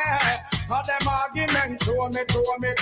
The boy their name Romy and the more in sister Naomi. You do what them claims and them know me. All them arguments throw me. But me wonder Romy, how him fi know me? How I toss me man and crack down me gon' live there and see it a grow me. Who the boy hold me? Him argument show me. Him gal want blow me through chase and me blew me. Me here now you me. Have 15 handy. Me check it out deep down to the grandma what. Me so I got the boy got me. The boy bad mind me. That's why me argument just pass. Oh me and the big fat sister Naomi. You do all them claims that them know me. And them argument show me. That boy them name Romy and the big fat sister Naomi. You do all them claims that them OMG in the morning. Welcome the girls, them sugar. What's it? All them ladies, nigga, yeah. Welcome the Because you know Mr. Weeds coming up next, you're dropping this. ladies, nigga, yeah. Welcome the girls, them sugar. The girl, them ladies, nigga. Who am I? Welcome the girls, them sugar. I don't care. I have habits. I have habits. Hey, we got Mr. Weeks coming up in a bit, right after this. Let me just give you some messages before we bring him in. Hey, listen, this weekend at Woodsies. This weekend is Labor Day weekend, boy. Shady boy. You get through yet? You went yet? You didn't get through? But what the hell is this at all? What are you waiting for? Christmas? Huh? You waiting on me? Your microphone, I hear nothing coming through your microphone there. I could call, I named Big Red. What's going on with you? The other red one wasn't here just now. Why didn't him call a shot? Dean, call a shot for Shady so you can get a visa for me, please. Now. We want to get him to go to Brooklyn this weekend by Woodsies. That's where all the action is this weekend, by Woodsies. We want to get him to go there. And let me tell you, speaking about action at Woodsies this weekend. Hey, listen, this weekend at Woodsies on Friday the 1st of September through to Monday the 4th at Woodsies Labor Day Weekend Bash. Yeah, man. The Friday night karaoke thing, turn up, you know. Saturday is going to be a big party. Girls, them sugar. See me. When I say see me, you say? I'm not hearing anything through your mic. You see, you're not supposed to say something. You are not girls, damn them sugar. Fix your microphone. Plug the thing and plug it back. I'm not hearing anything. Not hearing it. Say something now. You see this? You're always mashing up everything inside here. I take it out of your salary. Mario, you see? Come, say it. One more time.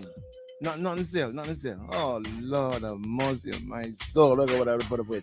Yeah? In the meantime, what are you trying to fix up? Because I need to hear you through that microphone over there. At Woodsies, listen, we got all the top DJs, international cast of DJs from Canada, from SVG, from Brooklyn, from Miami, all passing through Labor Day weekend at Woodsies, especially on Saturday night. Yeah, man. Yeah, the Fugitive will be there. Who else? DJ Easy Song will be there. DJ Gary the Genius will be there. Super Eyes will be there. Yeah, man. And so much more. DJ Akin International. All will be at Woodsies this Saturday night, Sunday night, Monday after part. Everything. Woodsies. That's where the place to be. At Woodsies. More than Woodsies. Let's go. The girls them sugar. Embrace the essence of summer at Woodsies Restaurant and Bar. This evening, if you're looking for somewhere to go, check out Woodsies. All right. Check them out. I got bays. 5 base for $20, $10 cocktails, $10 frozen margarita, and $5 shots. The ultimate summer Saturdays continue. Well, the ultimate Saturday is the ultimate this Saturday night with a big party at Woodsy's. Check them out, buddy. Check out my buddy Woodsy. Check out my boy Woodsy, yeah? Listen, would you like to win cash just in time for back to school? $200 is up for grabs and it can be yours. Sign up for internet and get a chance to win that from Flow, your one-stop shop for all things back to school. I remember the Flow back to school extravaganza continue every day. One lucky winner will get a chance to win a free laptop. And all you must do is zero your balance for a chance to win. This back to school for summer at Flow is crazy, Shady. You got children? Well? You have a child? The Indian baby. You're talking about that Indian baby? The Indian baby. A black man like you. There's certain things we will just not say. Let's just leave it with there, all right? Let's go. Let's go to the girls Simmer. Let me go. Huh? There you go. Time to connect with the most loved man on radio. Sir Lancelot is in the building. It's now time for you, Mr. Weeks. 45110. I don't know. He knows the number. Let's go. Got a lot of things to talk about this morning, Mr. Weeks. Come in, Mr. Weeks. Come in, Mr. Weeks. Mr. Weeks, where you there? Come in. Where are you? You weren't here yesterday. Yeah, here we go. Bad man thing. Good morning to you, Mr. Weeks. It's right. Bernard. Good morning, sir. You gotta tell people my middle name, man. You gotta do that, man. Same thing Shady is about you, know. Imran Gusta. Imran Gusta? None. Man, know your name too, Shady? Greetings to all your listeners. Yep, on behalf of them, thank you. Yes, man. Mr. Weeks, a lot happening. Yeah. Lots been going on. I heard you. Me? Oh, it's only me alone here. It's only me alone. You see? It's only me alone. I know. By the way, you already figured out how much time I have here? How many? I don't want in the middle of my presentation. You just stop me abruptly, you know. What, Mr. Weeks? What are you talking about? Shitty. I was supposed to ask you yesterday, but you no. What is Mr. Weeks going on about? I really don't know what he's talking about. What is he talking about, Shitty? You tell me off air? I know you done set up Shady, you know. You're fighting for Shady. No. Come on, so that Shady can tell me that I can hear with Shady. Wait, you don't tell Shady to tell me. Shady, you wanna hear a conversation? Shady, we don't lie in here, and we don't cheat. Because I would defend Shady, you know. You defend Shady? What about me? You ain't gonna defend me? You take your weapon and you give it to other people to attack me, you know. What? I'm giving you a warning. Something happened in my absence, Shady? I know who owned your weapon, you know. I know who owned the weapon, you know. At that time. So when I deal with the weapon owner. What a time. Well, I don't know whether it is Joseph or Brown will come to talk to me. Shady, what is this man talking about? What is he talking about? Come tell me, please. I don't know if it's Joseph or Brown who will find me to talk to me. Look here, Shady knocking over the camera and all kind of thing. Oh, my boy, Bing. Bing, you good? You gone? Oh, Shady was just telling me something there. Oh, okay. I have to deal with that. Bing, you good? I am... Mr. Weeks, do I sound as if I had an amazing vacation? Yeah, but I'm so disappointed with you. You come on and you don't even find time to brag about your 9-1. What's wrong with you? Mr. Weeks, you are here come as man, a lot of mercy, Mr. Weeks. Lot of mercy. You don't miss anything, boy. Ben, you don't know why I'm here, you know.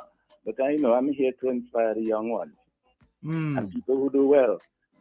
So when your parents support you well and you go out and you get your 9 ones, you must come and brag about it, Bing, so that you can inspire the others and let them know that if they work hard, that they can get that too. How I sound? You sound good there. But I love you should also love your child no matter what. Yes, I love them. No matter what, just ask them to do their best. You know? And when they do their best, you must feel proud celebrate of it. them. Celebrate them. Celebrate them and you must brag about it. Yes. Very good. So what's been happening in your neck of the woods since I've been absent? I hear all you dropping down wall, operative, commissioner gone. Which of them you had your hands in? Because I know you a man with many tentacles. So I don't know.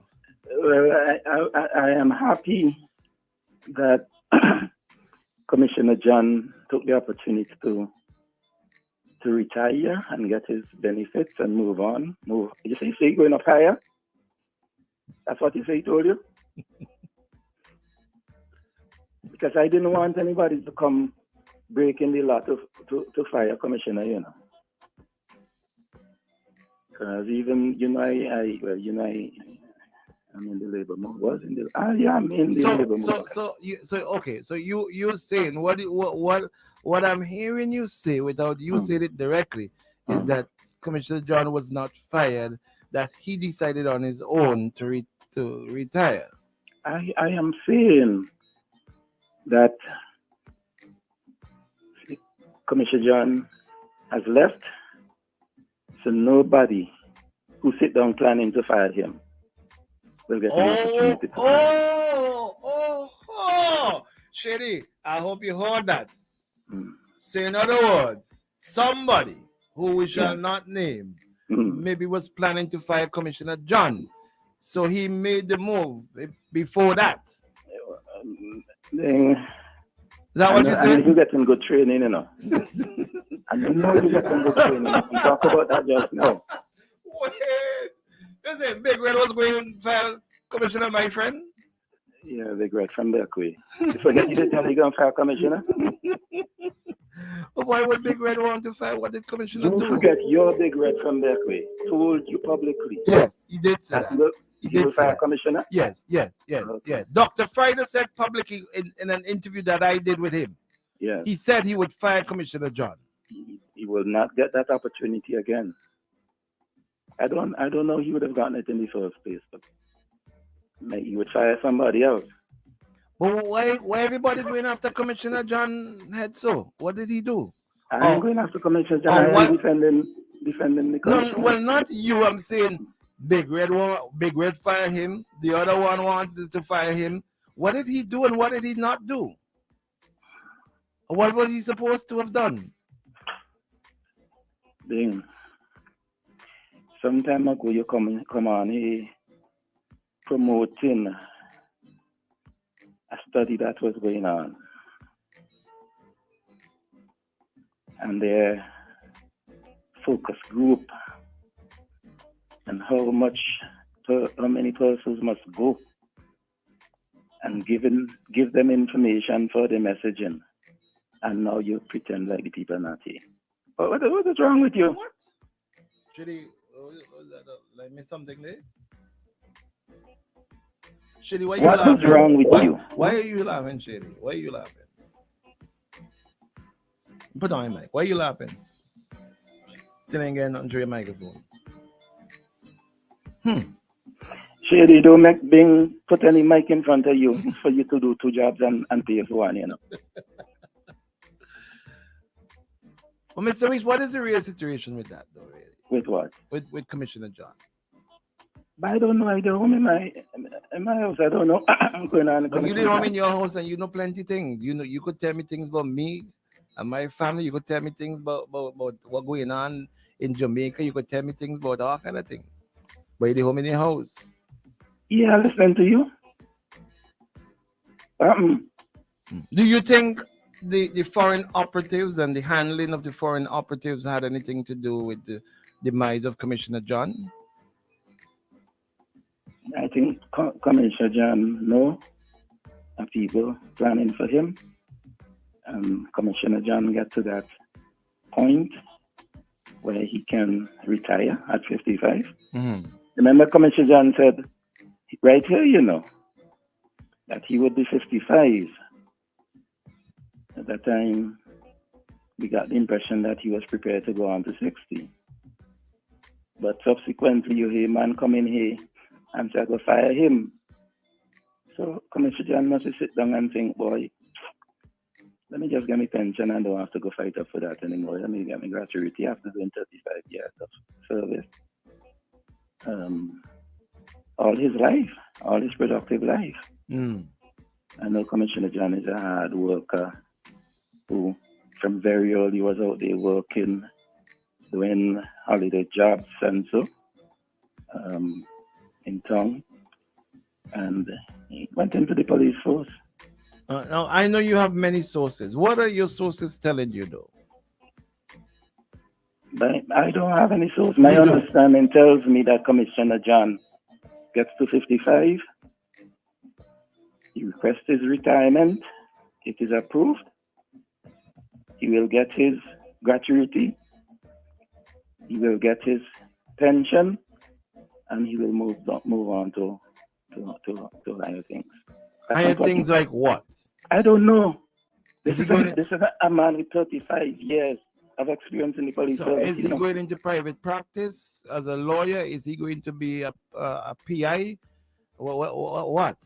A private investigator? What is he going to do? Imagine you set me up on Commissioner John as the two worst enemies, and now you and Commissioner are best friends, but you come and you ask me Commissioner John business. Which one of us should know? Okay. All right. Next question. Who is going to take the seat in Commissioner John's former office? I have absolutely no information. Who do you think, based on your knowledge of the way the structure, the system, and the personnel in there, who do you think? I don't know the top brass of the police service. But Commissioner John wasn't the top brass of the police service when he was made commissioner. Really? No. In fact, Commissioner wasn't even a police. Commissioner John was the deputy commissioner when he was made He commissioner. was? Yes. Okay. So if that is the sequence of things, then the deputy will then become commissioner? I will wait and see. I will not pronounce them. Do you think a female we may see, given the trend in terms of what's happening with the appointments of all these females, that we may see a female commissioner of police? I don't have a problem. I don't know them, but I don't have a problem with a female becoming commissioner. I just hope that we get somebody with the correct training, all that it takes to be a commissioner, because we're at that point where we need that person to head the police service. Right. Rumors are that Prime Minister Gonsalves was unhappy with something, with handling of something, and that is why Commissioner John demitted office. Yeah. Okay. You've heard that rumor? Nothing. I don't. I rumors also have it that Commissioner John is just fed up, and he demitted office. You've heard that rumor? No. You've not heard that rumor. Okay. I left the service early too, Okay. So okay. Do you think that the fact that we've not heard anything officially from anyone in government, what do you think about that?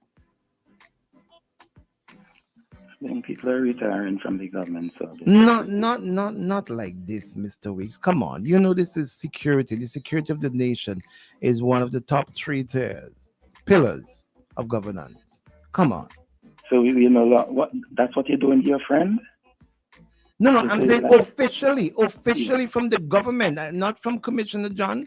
officially from the government. I know what my conversation was with Commissioner John. I'm saying officially, the government have not said one damn thing with regards to the demise of the commissioner demitting office. The demise, that's what you call it. That's what Commissioner John told you? No, he didn't tell me that. He didn't tell me that. In the same sentence, you're saying you speak I to take the that back. commissioner. I take that back. And you're talking about I take that back, Mr. Weeks. That's not what he told you. The meeting of Commissioner John's proposition, the government have not said a thing. What do you think about that? Officially. I don't have a problem with that. You don't have a problem with the security of the nation? And I support my good friend Stephen Joachim when the selection is made and the Public Service Commission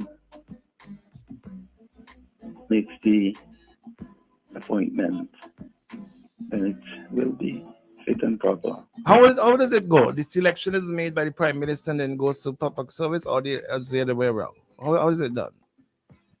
I don't know for the police, but most of these constitutional offices, the commission will identify the group of persons with the one that they're recommending and will send it to the Prime Minister, who will agree or disagree.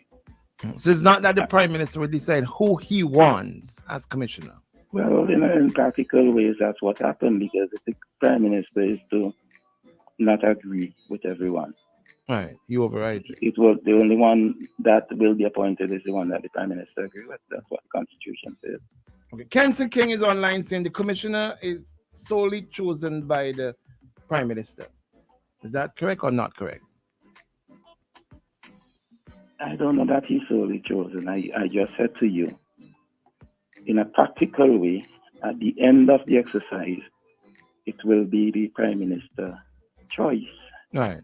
Because he has to agree with whomever the commission, whichever name the commission sends to him. Okay. I don't know that is the order that takes place. No, I'm not there. You're not sure. Okay. Can the Prime Minister select someone who's not one of the commissioners in the police force then, for example? And we can have a constitutional issue if that's the case. If the Prime Minister selects someone that the commission does not agree with, the commission simply refuse to make the appointment. There are two things that can happen there. We can go without a person in the office, or using whatever mechanism, the commission will be fired, or in democracies, the commission would be expected to resign. But you know nobody ain't going to go against Big Red. That's what you think.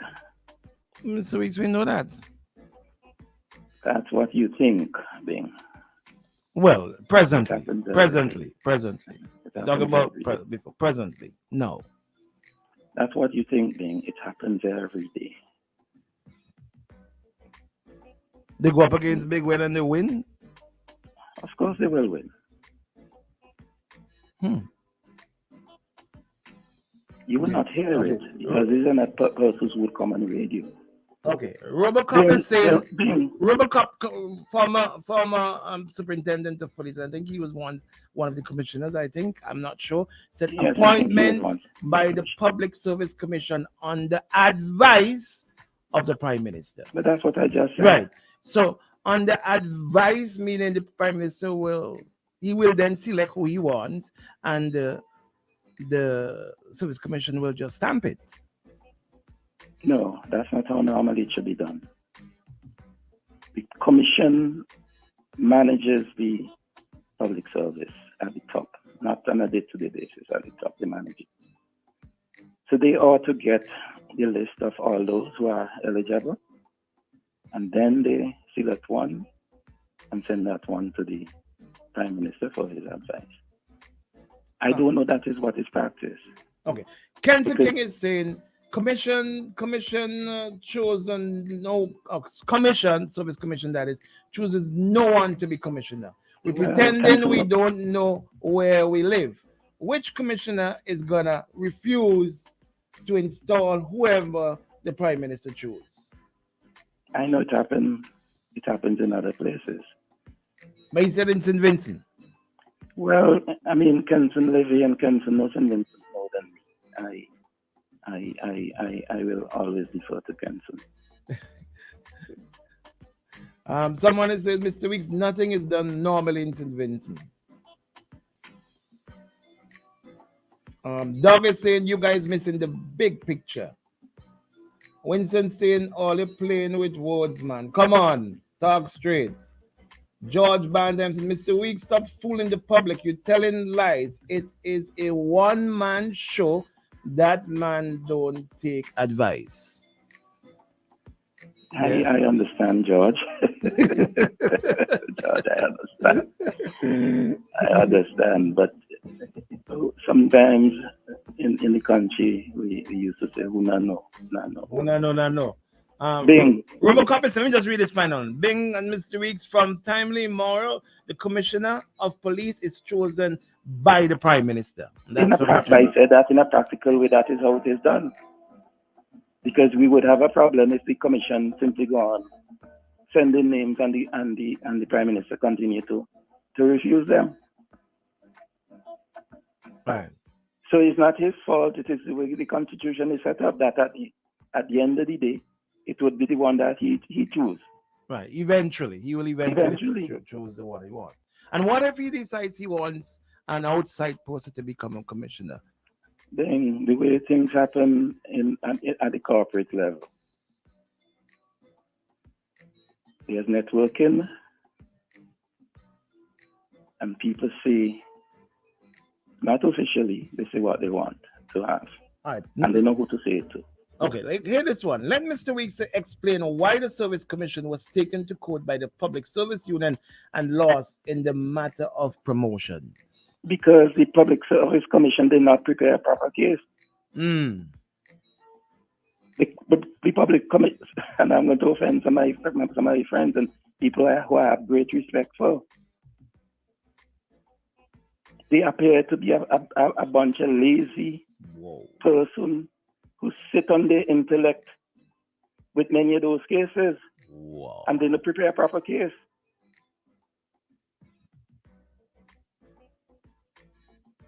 That is what happened. Hang on, Mr. Weeks. We got to do a session at the top. This is interesting. Shelly, let's go straight to that session at the top. Come right back. We got Mr. Weeks online. We got some interesting things. Hold that point right there. Don't go nowhere, Mr. Weeks. Shelly, come bring it. It's 9 o'clock in SBJB. Boom Summer Fest is on. The biggest songs of the summer. Every shift, every day. Playing all the party anthems and hits. All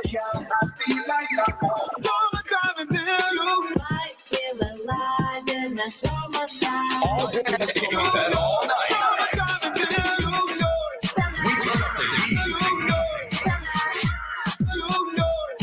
The Boom Summer Fest is on. The number one morning show in the SBG. OMG in the morning. Come on now.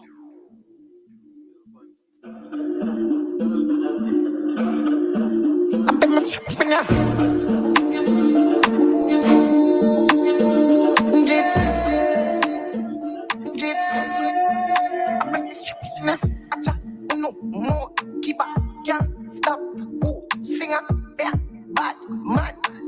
Some move, some rock, some sip liquor. Move, you quick, keep up, yeah. Drop quicker, make a dance couple times, girl. Take my picture. Make my finger. Jiff.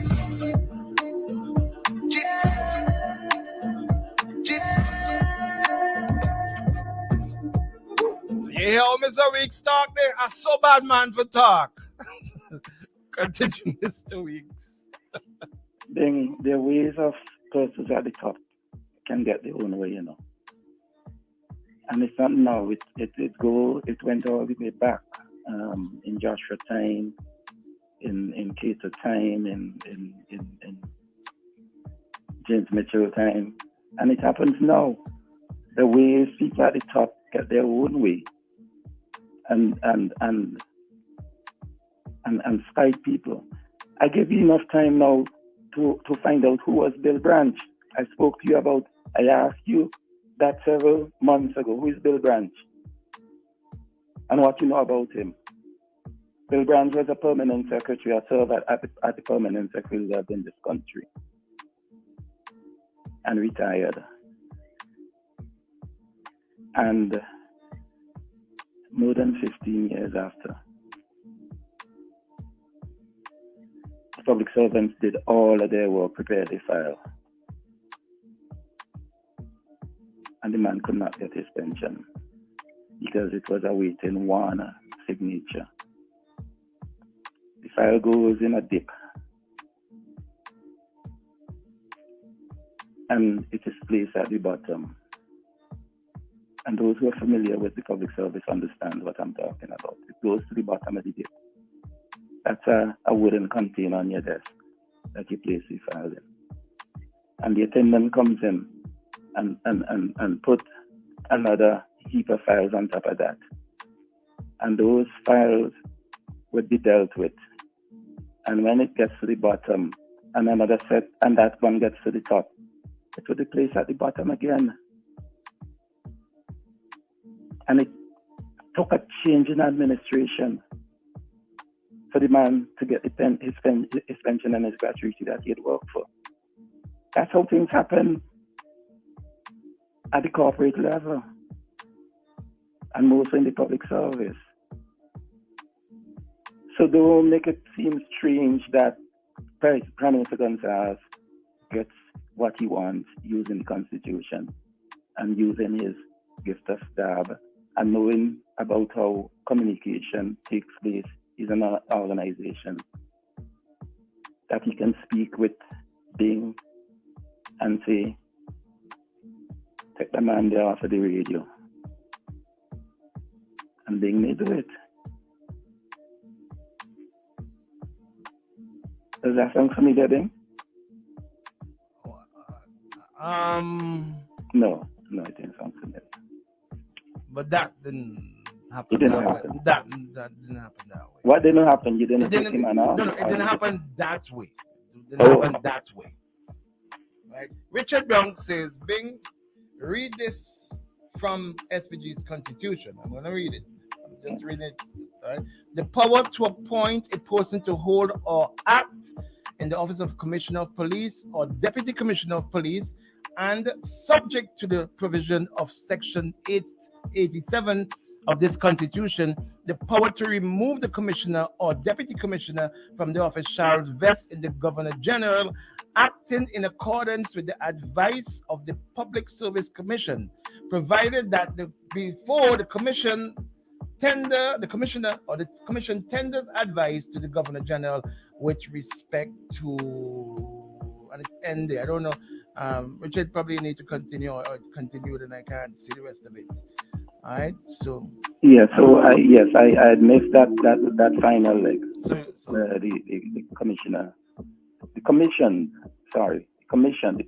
PSC send the final correspondence to the Governor General for the appointment. Yes, that letter is issued by the Governor General. Right, but is it or is it not correct in the order of where it goes? We know that it goes to the thing. In the order of it, isn't it that the Prime Minister, on his own advice, decide I want Bing to be commissioner? He send the name to the Service Commission, and it goes back just to the rubber stamp. But you just read what the Constitution says. Okay. That's what the Constitution says, but in a practical way. But in a practical way, the Commission, the Prime Minister will get his way. Because, as you said, he must agree with the Commissioner. He must agree with that person being the Commissioner. So no matter who does the appointment finally, it would be the person that the Prime Minister approves. Right. All right. Kenton is saying it has been fully shown in court that the Service Commission's regulations were not followed in issuing promotions or even in hiring. Look at the case of Otto Sam. Guess the Service Commission Department did not prepare a proper case then either. Go look at the appeal between Mr. Burke and Otto Sam, where the CPO was using powers that were not even his. What say you, Mr. Weeks? Bing. A case that is presented in courts is as good as the person who instructs the lawyer. All right? So if I don't instruct the lawyer properly, meaning I don't give the lawyer all of the information, I don't go and dig up in the file and see what was done and present the correspondences to the court as evidence, the court will rule accordingly. I am also aware that persons out of ignorance, not knowing what the law says, do things that they're not supposed to do. I am aware of that. But at the end of the day, when there's a case going to the courts, it's not the lawyer, it's the people who are involved. And then what happened when there's an appeal then? They still are lazy and do not do what but they're the appeal supposed is to do. only on matters that were already before the courts usually. It has to be really new evidence to cushion an appeal. An appeal is not that you go and do a case over again, You don't start afresh with the appeal. It's the same case with the same evidence that you're hearing. Right. So once it is heard at the Supreme Court, it's the same case, same set of evidence, unless there is something fundamentally new that was discovered, and the accused judges give approval for it to be entered. But generally, it's the same case that is presented before the appeals court, with the two sides telling the appeals court, look at this, look at that, look at the other. That were in the case.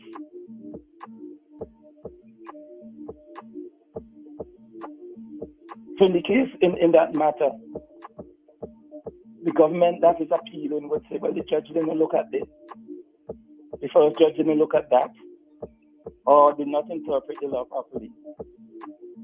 That is what is presented before the appeals court.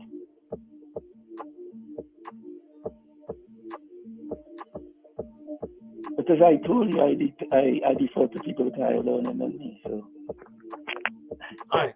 Well, let Mr. Weeks tell us why is it that the Service Commission could not bring to the court the personal reports that they should have had on workers. That is one of the tools used in determining the eligibility of everyone considered for promotions. I don't work in the Public Service Commission, I know when I was permanent secretary, I got instructions from the Public Service Commission. This same Public Service Commission, maybe with one or two, a few members, that when a post above grade 5 becomes available, that all persons eligible, names must come to them. That was given to us in writing from the Public Service Commission.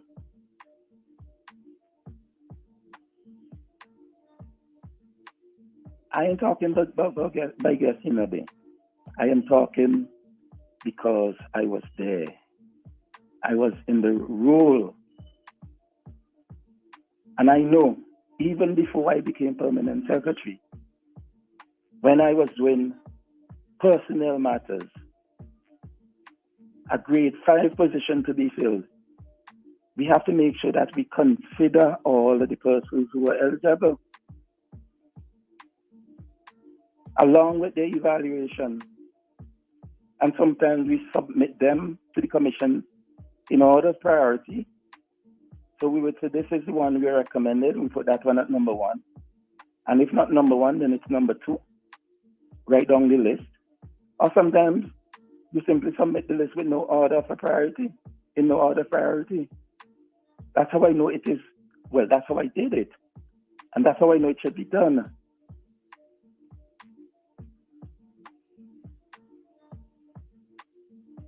But sometimes we sit down and we make assumptions.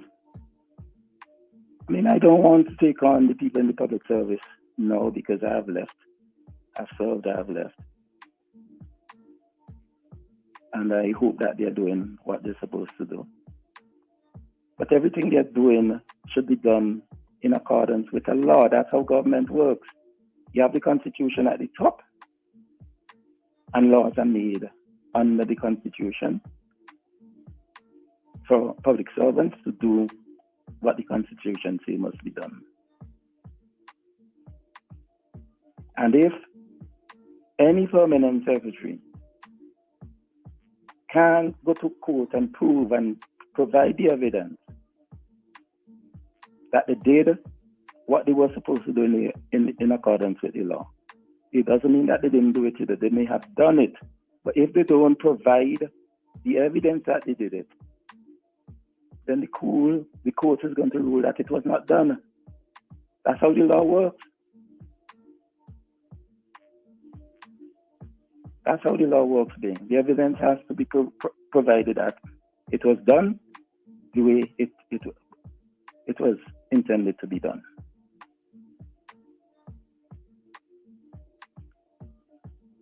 Interesting. But Bing, I want to remind our listeners of a couple of things. In your absence last week, I used some simple arithmetic to demonstrate that on the average, each worker in St. Vincent and the Grenadines produce between $50,000 and $60,000 worth of value every year. Not going to bore you with that again. Just repeating, I've already demonstrated how I come to that figure. But each worker in St. Vincent and the Grenadines annually, on the average, produces about $50,000 to $60,000 in value. That is not entirely so, but we can take it because capital, equipment tends to contribute to that production as well. But let's keep it simple. I am told that the average, median wage in St. Vincent is about $18,000 per annum. And I want to encourage, especially young people, to consider where they want to be in terms of what they earn, what they produce and what they earn at the end of the year, and prepare themselves to earn that. And that's why I come here all the time, and I encourage young people to do well. And I encourage you, Bing, that when the people around you do well, you let the world know that they did well, so that you can encourage others to do well as also. Yes. I want to add to that in about, I think it is March. I don't know why March is in my mind. I know March is a special month for me, but I think it is in March next year. That every citizen of CARICOM, except Haiti, and every time I think about Haiti, every time I mention the word Haiti, I want to cry. But with the exception of the citizens of Haiti, sometime in 2024, all of us will be able to go wherever we want to go and live there. And everybody would be able to come here and live here. It's an important fact to consider. Right now, Jamaica, for practical purposes, has zero unemployment. The last figure they published was 4.something%, less than 5% unemployment. The people of Jamaica accept that, I accept it too. It doesn't mean that Jamaicans would not want to come here, even though practically all of them are working. They would want to come here for different reasons. And they will be allowed to come, and they will come legally, and they will take up opportunities that have been here before the establishment of a country called St. Vincent and the Grenadines. These opportunities were there. And we sit here every day and we don't take them up. And every time somebody points out to us that these opportunities are available, there are those who tell us why we can't get them and why we should not go prepare ourselves to take up these opportunities. Vincentians must take note that that's where we are going. All right. I just hope finally, Ben, that we can allow the Haitians to come too. You can't, our Prime Minister can't continue to do that. Haitians are not dogs in a pen that you can tell the world that these are my dogs. So none of you must go in there to pat them when they're fighting and leave them to bite up one another and kill them. We must stop that. The people of Haiti need help. Mr. And Weeks. whether the help come from Kenya or Canada, the people of Haiti need help. You can't have Christians marching in the street and man with machine gun go in and shoot them down, killing them. And all we're saying, it must be a homegrown solution. We have to stop that, man, as a people. We have to help Haiti. Mr. Weeks, I understand and I accept your passionate plea for the people of Haiti who needs help and who should be allowed to come to St. Vincent. On that same and in that same passion, in the same vein, what do you say about our brothers and sisters of Garifuna descent? Should they be allowed to come to St. Vincent as well, do you think? I don't think we can treat them the same way we treat them. At least I am talking about a legal process, being that we have a CARICOM and we are having law to say that they would be able to come. We're not talking about persons who have rights in another country. We're talking about people who the law of the Caribbean soon will say that you have the right to come. That's what I'm talking about. Right, but on a matter of principle, though, what do you think?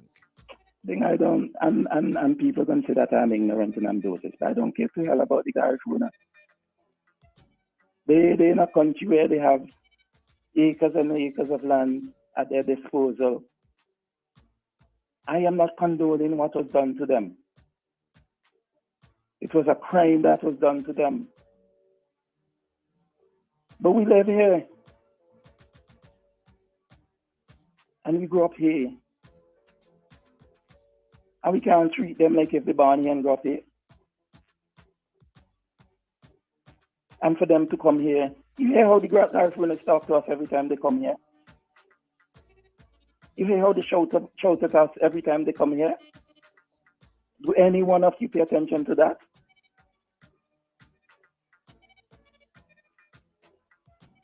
I'm not looking for cheap political support for any party. I am saying how I see it. We are one CARICOM. We have been together for how long now? Let's get that right now, man.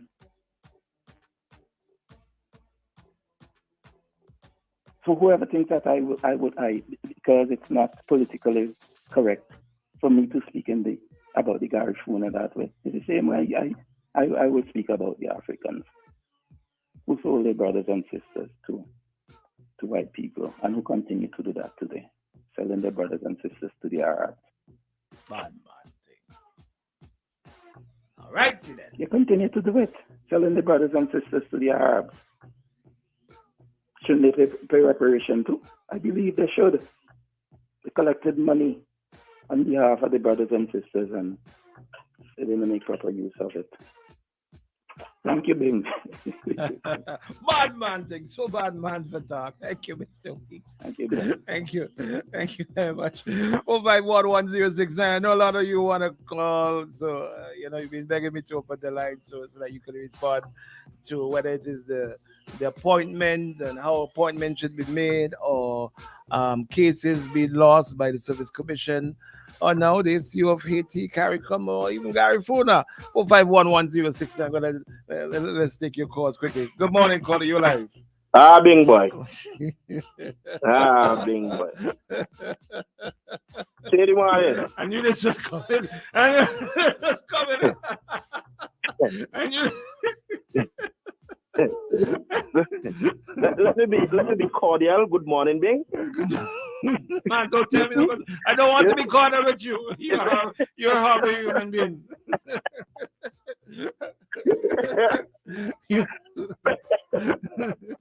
Bing, you see how it does have me? Man treat me like my father, though, man. No, to hell with you. Well, to hell with you, man. Treat me like you my father, though, man. Mr. Williams said, to hell with you, man. I'm telling you. Bing, you see, sometimes I listen to some people and I just have to shake my head when I know, and we all know that they know better. And sometimes some people come and they talk some kind of stuff and pretend as if they know St. Vincent runs properly in the manner that it should. Bing, my name Kenson King, and let me say what I say here now. Me, Kenson King here know of times right in the prison department. Let me talk about prison department. Names that have gone forward, people on merit who should be promoted, who are leaving the service after 30-something years as a constable. These are people who are who many times they would run shifts, they would act in promoted positions. And at the end of the day, today, they were acting in a position over somebody, and tomorrow that person is promoted above them. The Service Commission's regulations, me don't talk because me could talk, and it's when it comes to regulations, because me have to fight for people in the service. I was the grievance officer of the PSU, so me don't just talk to me nose. Me talk because these are things that I've challenged myself along with the union. And we have seen where so many times the Service Commission's regulations have not been followed. There is a standard in the Service Commission's regulations that speaks about promotions and how they should happen. The things that are looked for first. And you know what is there as number one? Being the first, number one and number two, seniority and experience. Those are the two first conditions. And we have seen where so many people have senior years. Let me give you an example. There was one time I had to deal with an issue up at agriculture. The guy is retired now, Barry from South Rivers, where this man was a senior agriculture person. Them would have go out in the bush now, right? Yeah. And this man had his degrees and so forth for years. And this young man came in because I don't know if it's the minister who like him. They sent him, he got his degree, same degree that the guy from South Wales had for years. This man, since me born, I know this man work in agriculture. And they wanted to promote the younger guy over this guy, and the man came to the union. I was the one self who dealt with it.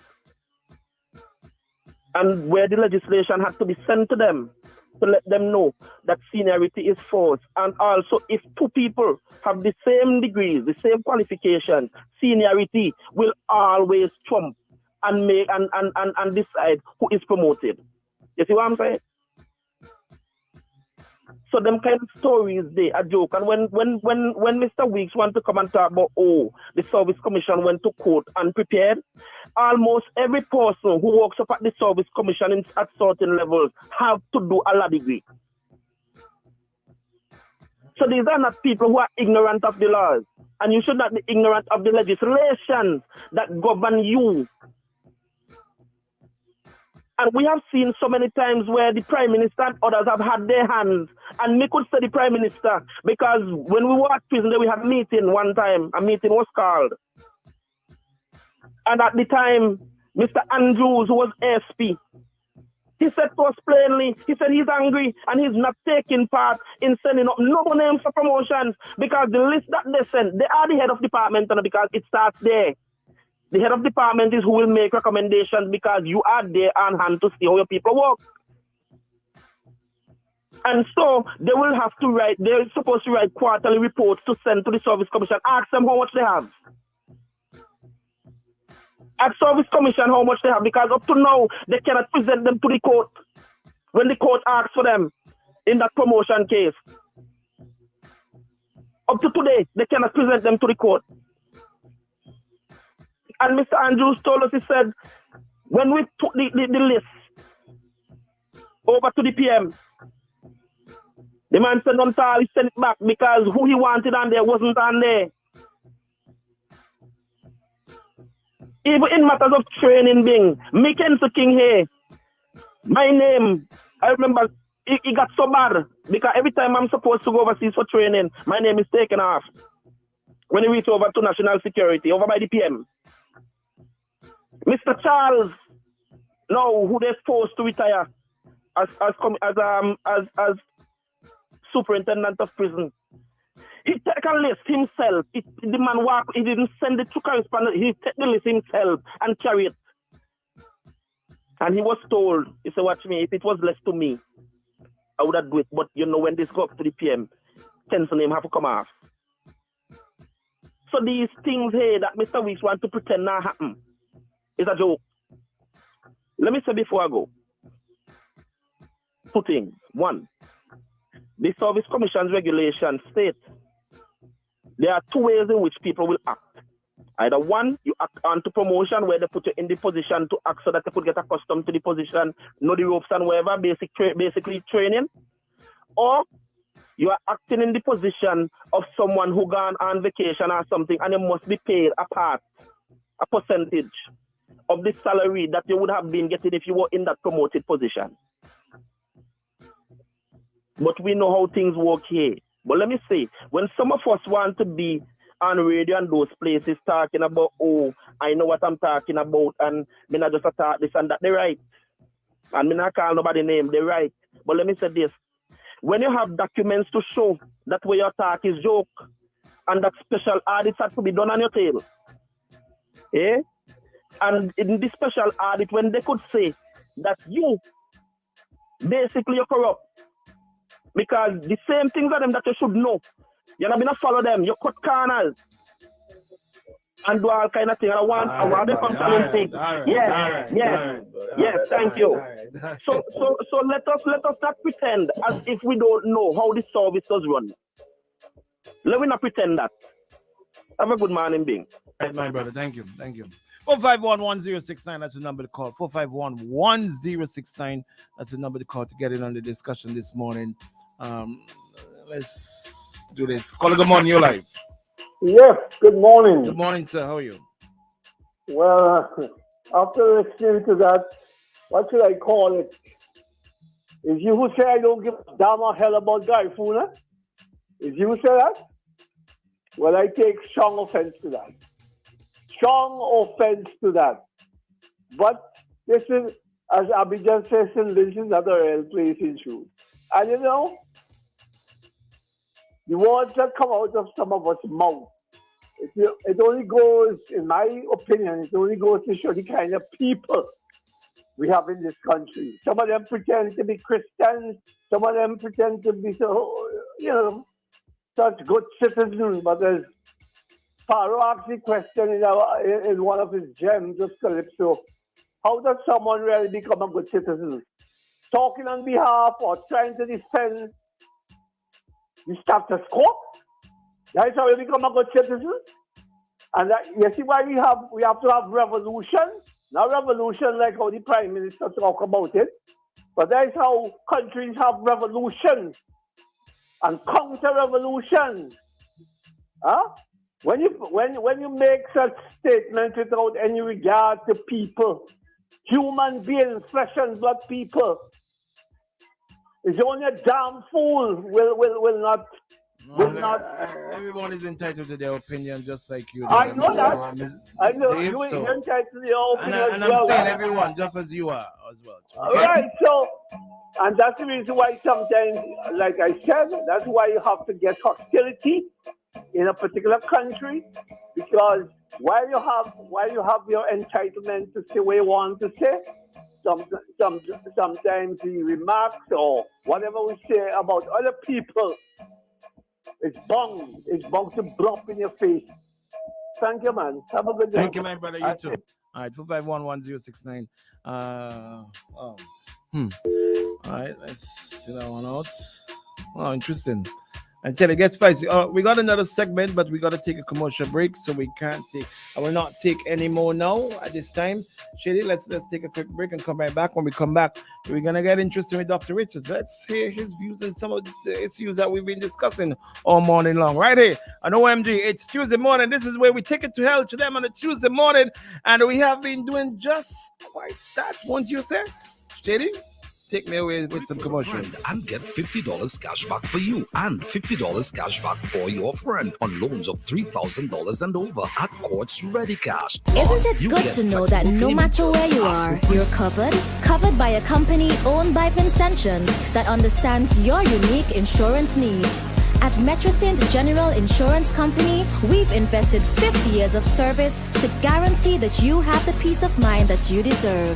When it comes to motor vehicle, property, employer's liability, business insurance, and much more, we've got you covered. Our professional and friendly staff understands your needs and ensures you understand your options. Metrosint General Insurance Company. Keep calm. We're online now. Thousands of local content for your viewing pleasure. Live. Boom. IKTV. Tune in. Get interactive. Get involved with WhatsApp or Instagram. Interact Live. Party. Always wanted a motorcycle, but they've been too expensive. I pass in on my way to work, and then boom, I see courts of motorcycles outside. I'm excited. I get up one day, I go down, I spoke to this guy. I think his name was Sheena, this short, chubby little guy, you know. I purchased 2 bikes so far. It was the 150 SL and the 250 Dragon. This blue, beautiful AKT TT Dragon, this is my baby. I call her Becky. She gives me the best ride ever. My name is Storyboy Nick, and I live to ride my AKT. Isn't it good to know that no matter where you are, you're covered? Covered by a company owned by Vincentians that understands your unique insurance needs. At Metrosint General Insurance Company, we've invested 50 years of service to guarantee that you have the peace of mind that you deserve. When it comes to motor vehicle, property, employer's liability, business insurance, and much more, we've got you covered. Our professional and friendly staff understands your needs and ensures you understand your options. Metrosint General Insurance Company.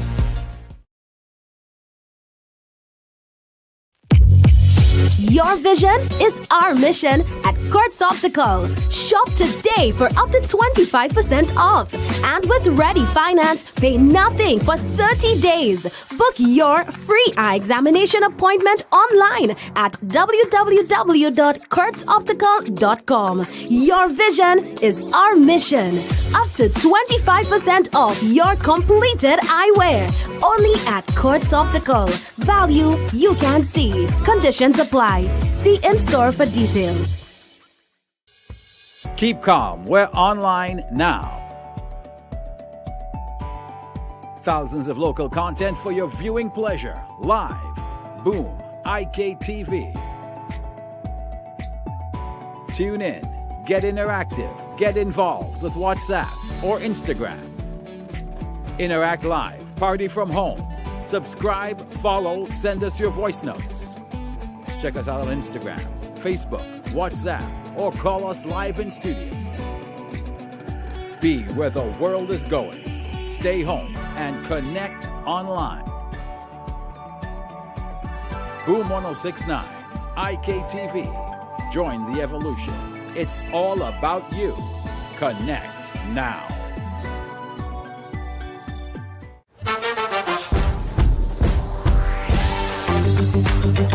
Discover new Guinness Smooth.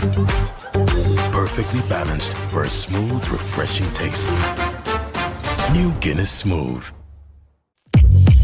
Your vision is our mission at Quartz Optical. Shop today for up to 25% off. And with Ready Finance, pay nothing for 30 days. Book your free eye examination appointment. 4731-5410. For more information, call our local office at 458-8888. Memorial Funeral Home. Quality, convenience, and affordability. Switch to a Ready Cash loan today. Bring your loan to us and get 25% off your interest rate. Get flexible payment terms.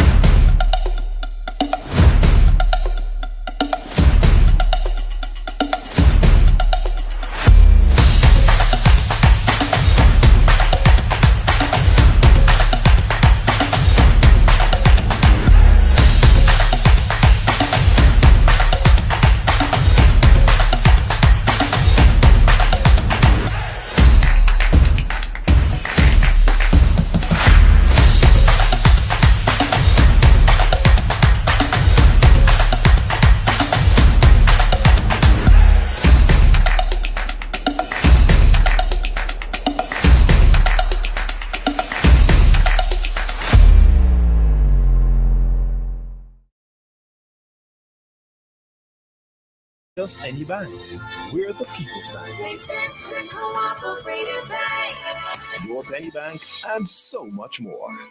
For more information, call us at 456-1894 or visit our website today at www.svcooperative.bank.com. Babes, nah, this can't continue. I fed up living this hand-to-mouth lifestyle. You know it's $600 and something for them 2 little drop of thing here. Will you buy them there? By the supermarket up there, so. It's how you're bright. I tell you, shop by Korea's Food Mart. Watch how much you pay for onions. And you could have get them for $2.90 a pound by Korea's. Potatoes, $1.95 a pound. Apples, $4.95 per pound. What about like quarters? Only $2.80 a pound. Look here again, full cream powdered milk, $7.40 a pound. And your favorite Best Choice pancake mix is now $11.80. So they have the 32 ounce always save apple roll cereal? Yes, $19.95. Best Choice mac and cheese, $4.95. Even 64 ounce Mart's apple juice is $21.95. Wait, look, the 25-foot always save aluminum foil is only $5.95. You think it's that alone? A 20 ounce Pristarch is $9.15. 2.6 ounce Avon roll-on is just $4.95. And here now, my favorite. Don't tell me, 3-bottle liquor special. Yes, Papa. Starting at This is locally made.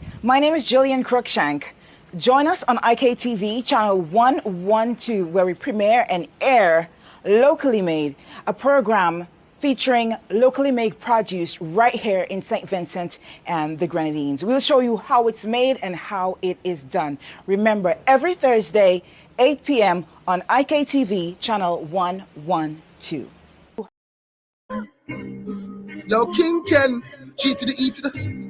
Yo, Stumpy, God make Adam and Eve and never Adam and Steve. Bacon, fighters, gang sword we not play with man. Girl freak man a alien, man could never deal with man. We rather jam up on any girl. You game we not play with man. Backyard we not lay with jam. Get flat because spread the land. Hold on.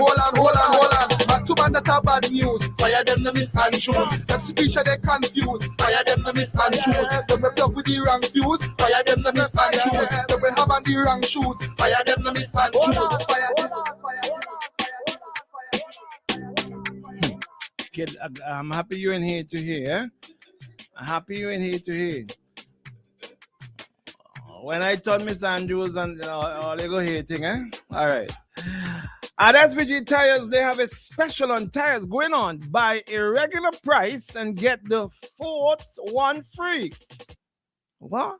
One regular one and get the fourth one free? Okay, that's set. You buy 3 then. I get the fourth one free. All right. Visit their stores today in Kingston, or you can call SVG Tires at 457-1467 or in Annisville at 456-6444. That's my boy there, Shallow there, boy. SVG Tires. Shallow morning, buddy. Yeah, boy. Shallow morning. How you do? Shallow like my boy. That's a boy. My boy. Hey, listen. Call it all food lovers. One in the studio right now, so he fixing microphone. Yes, yep. Hotel Alexandrina Culture Bar and Grill in Prospect is a place to be. Your ultimate dining destination from 3 p.m. Mondays to Saturdays. Indulge in their delicious menu, offering an extensive selection of wines, liquors, cocktails, mocktails, shots, and mouth-watering dishes, and more. Yesterday, I had a wicked Kong sauce. I'll tell you about that. No, it wasn't the Kong sauce. It was a Kong chowder. I'll tell you about that. No, I'll tell you about that just now, okay? Visit them today for the perfect blend of flavors and vibrant atmosphere. Call them at 456-9788 for more information, y'all.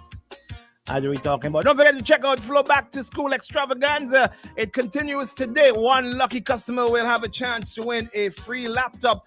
All you must do is zero your balance for a chance to win this back to school. Flow, the way to go. And that's from me there. And don't forget my boy Woodsy this weekend. This weekend is a bad weekend by Woodsy's. Shit, we walking shade. I'm walking overtime still. And if it in here, I'm walking still on your boy, buddy. Trying real hard. Or get a visa, boy. After all the cuss out Big Red this morning, Big Red was here for me. This is the last phone number Big Red going to pick up today. Me, 2 people Big Red calling, taking me, and I'm not saying it's Colin, okay? I'm not saying the other person is Colin John, okay? Leave me alone here. Listen, this weekend at Woodsy's, Friday night karaoke, Saturday party. I remember the massive party on Saturday night. International cast of DJs from St. Vincent, from Brooklyn, from Canada, from Miami, all conversion in Woodsy's, yeah? DJ Crew, DJ Fugitive, yeah? You can't hold him down, right? Super Isles, DJ Instinct, DJ Gary the Genius, DJ Akeem, Easy Song International, Super Isles, and so much more. $10 before midnight, yeah? Woodsy, buddy? We're rolling in this Saturday night, all right? Sunday, the party continues as well, too. Listen, wherever you're going, the after party is at Woodsy. Wherever you're going, the after party is at Woodsy. And don't forget, if you go in this week, make sure you ask for the free roast pork and all them things there too, right? I know if you go, but make sure you ask for the free roast pork and the free roast chicken and these kind of things, all right? Yeah, I'm saying that. You take that to detail. Yeah, remember, Woodsy is at 1133 Clarkson Avenue, Brooklyn, New York. What's it, boy? Thing look good, buddy. Remember, from Friday the 1st September to Monday the 4th, Labor Day weekend, it's a big party affair. Yeah? Some of you ain't have visa now. They want to play all the talk game and talk. Eh? Two of them didn't hear. They walk game and talk and they even have visa. Yeah? You can't even go Barbados. Some of them ain't have passport. You cannot travel on the boat certificate, you know? You don't know what it is. You cannot travel. You can't go Barbados on your boat certificate. You want to argue with me? Argue with me. Okay, argue with me. Eh? You have an idea, you have a picture idea on the boat certificate to go Barbados? Mr. Dr. Richards here to put talk. Oh, here comes my favorite doc in the house. Doc has somebody to send to you. There we go. Bring it one time. Bring the doc one time. Let's check in with the doc and look at things with a wider lens. Pastor Richards on OMG. Doc, like you're drinking some choice coffee there, bro. I try to hide the cup. Good morning. I try to put the cup where you can't see it. You caught me, man. When I was back. You see Doc drinking some expensive coffee there, Tanya? How are you this morning? Doc, I must, let me say first of all, I forgot to say it because Mr. Weeks told me to say it. My daughter did very well in her CXC. She came back with 100%. I'm aware. Yeah, you know, and it's because I saw you, I just remembered that I should do it because Mr. Weeks said on air that you need to do it to encourage others, right? So I don't like this kind of thing. I don't like to you know. And anytime you get a math profile like that, brag on her math profile. Yeah. Maths. I mean, A. Well, I know English, but A across the profile. I was like, whoa. But you know, Doc, that you had something to do with it indirectly, you know. All right, then let me move on now, man. The girl just bright. You want to talk about Carol worked with her. Oh, gosh, big move on now, man. The girl just bright. The first lady, Mrs. Dr. Richards, worked hard with my daughter. So with my daughter, so it didn't just come like that. She put in the work. My daughter she works very, very hard, and Dr. Mrs. Richards worked along with her for the entire year. I was going to leave. That's TMI big. I was going to leave that out. The girl just bright. No. I could have said she got. I could have said she got your G's. I could have said she got Louis G's. But I mean, let's give her the credit. The girl just. I mean, I was really impressed when I looked across the math profile. I saw A. I'm like, cool. Yeah. Thanks also to Mrs. Richards. That's Pat's wife. I'll tell Carol Richards, who worked with her. So in case you need, and not just her, she worked with all of them as well, and all of them did it. She worked with Chavez, she worked with James, and now Ty. She worked with to her credit, her students got a lot of ones. I'm like, what are you doing with? And I think it's her relationship, with them. And I think to a man, they all wrote her personally to thank her for how she dealt with them. She's a different kind of person. Both is saying it is easier to work with her than with you because she didn't work with them. I don't care about but there's nothing Bud can say. Bud, I'm still your friend, okay? But you turned out pretty good.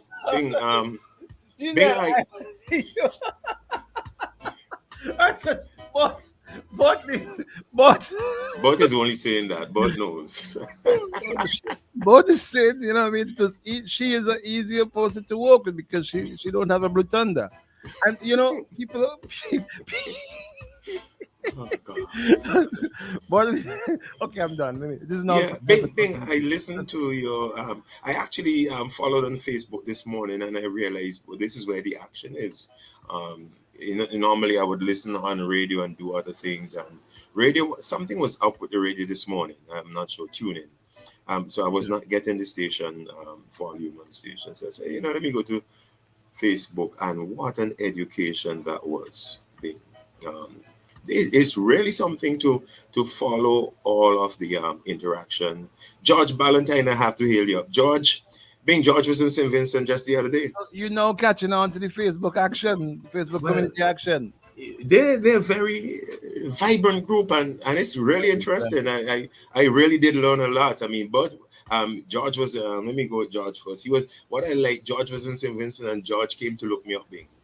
George Ballantyne came to look me up. He said, I'm always hearing you down on the radio. And he said, I had to come look you up. Just like when Spence was in St. Vincent, he came to look me up too.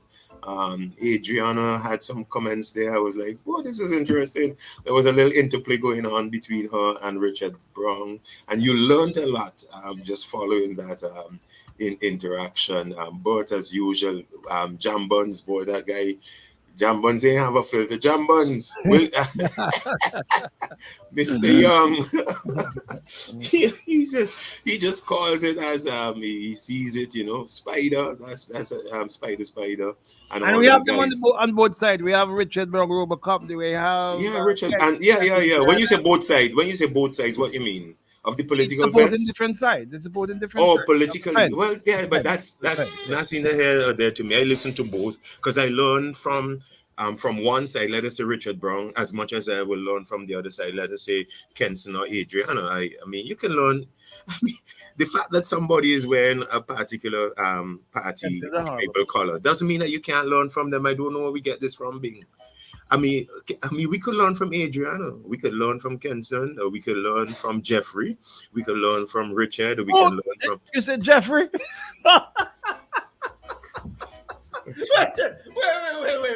Wait. Not Jeffrey Providence. I can learn. All right, I can learn from them. I can. But you're a man of the cloth. Do you have that? No, it's not that. It's not that. And you have that gift of tolerance. All these things. You're supposed to be able to. Okay, so I think I just turn off my microphone. Bing, in my most of what I learn not when I'm. In fact, I don't learn when I'm talking. As I'm doing this, I'm not learning anything when I'm talking. All right, I learn when I'm listening. And if you're not willing to listen, you're not going to learn. You will only know what you have already known. And not only that, you better listen to somebody who does not think the way you think. you better listen to somebody who doesn't have the worldview that you have. You better listen to somebody and begin to filter some of the thoughts that you weren't thinking and they maybe even opposing you.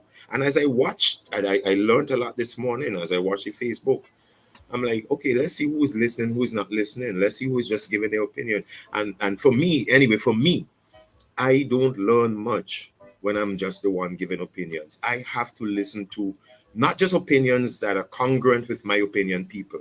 I have to actually pay a lot of attention. And this is where I get most of my learning in.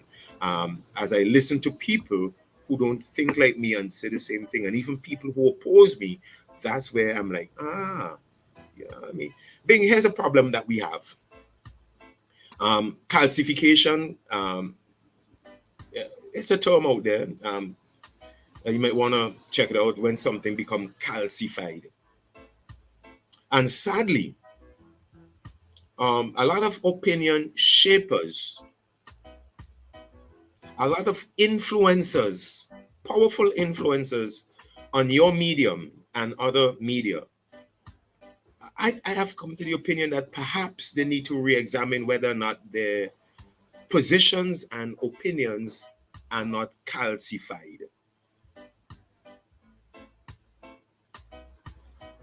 It's a very dangerous thing when you have followed a route or whatever. You have come to your opinions. You have come to your conclusions. But I think there's a measure of arrogance when your conclusions become so hard-baked that when an Adriana King speaks, you immediately want to dismiss her. What's with that? That when a Richard Brown speaks, you want to vilify and to just shunt him aside as if he has nothing to say. I watched with interest when Richard Brown this morning, for example, he was not even giving his opinion, but he was giving Eubing. Like I said, I had quite an experience. I was forced to come on Facebook, so I'm like, wow, this is what the life gives. So he was giving you something, a direct quote from the Constitution. And when you followed the thread of comments on that, it was as if people were saying, boy, that's stupidness. You know what I mean? So I was like, how could it be stupidness? That term wasn't used. But I'm like, how could it be stupidness if the man is quoting the Constitution?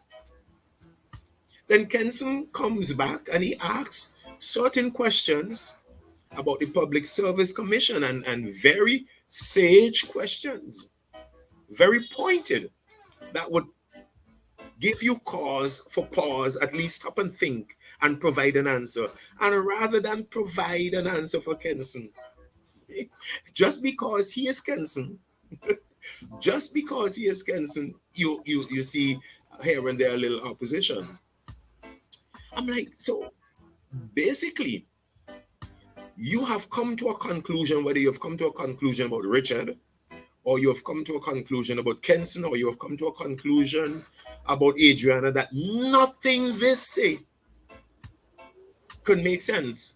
In fact, the larger portion of it was, I should have added Mr. Weeks in there. You have come to a conclusion about Mr. Weeks, as he quoted about procedures, etc., within the public service and within the commission. And he was just basically trying to stay on point with this is how it works procedurally. He wasn't saying de facto, but he was saying procedurally, this is how it should work, normative. And people were having, just because he's Mr. Weeks, so we will not be influenced, we will not listen, we will not stop to think about what he is saying. So when we begin to treat people like Kenson in this fashion, just because we figure we know where his position is politically, or we begin to treat people like Richard or Jeffrey or Adriana, Spider, George Ballantyne, there's Vanda. When we begin to be very dismissive of people, and not just dismissive, but rather antagonistic about them. I don't know that we are listening and learning from what they said. I learned from Adriana this morning. I learned from Kenson this morning. I learned from Richard as he quoted the Constitution. I learned from Mr. Weeks and all of that interplay. I learned because I came into the conversation not with a calcified political tribal opinion. I have learned that I have to be very careful about letting my opinions, my judgments, and my conclusions become hard-baked.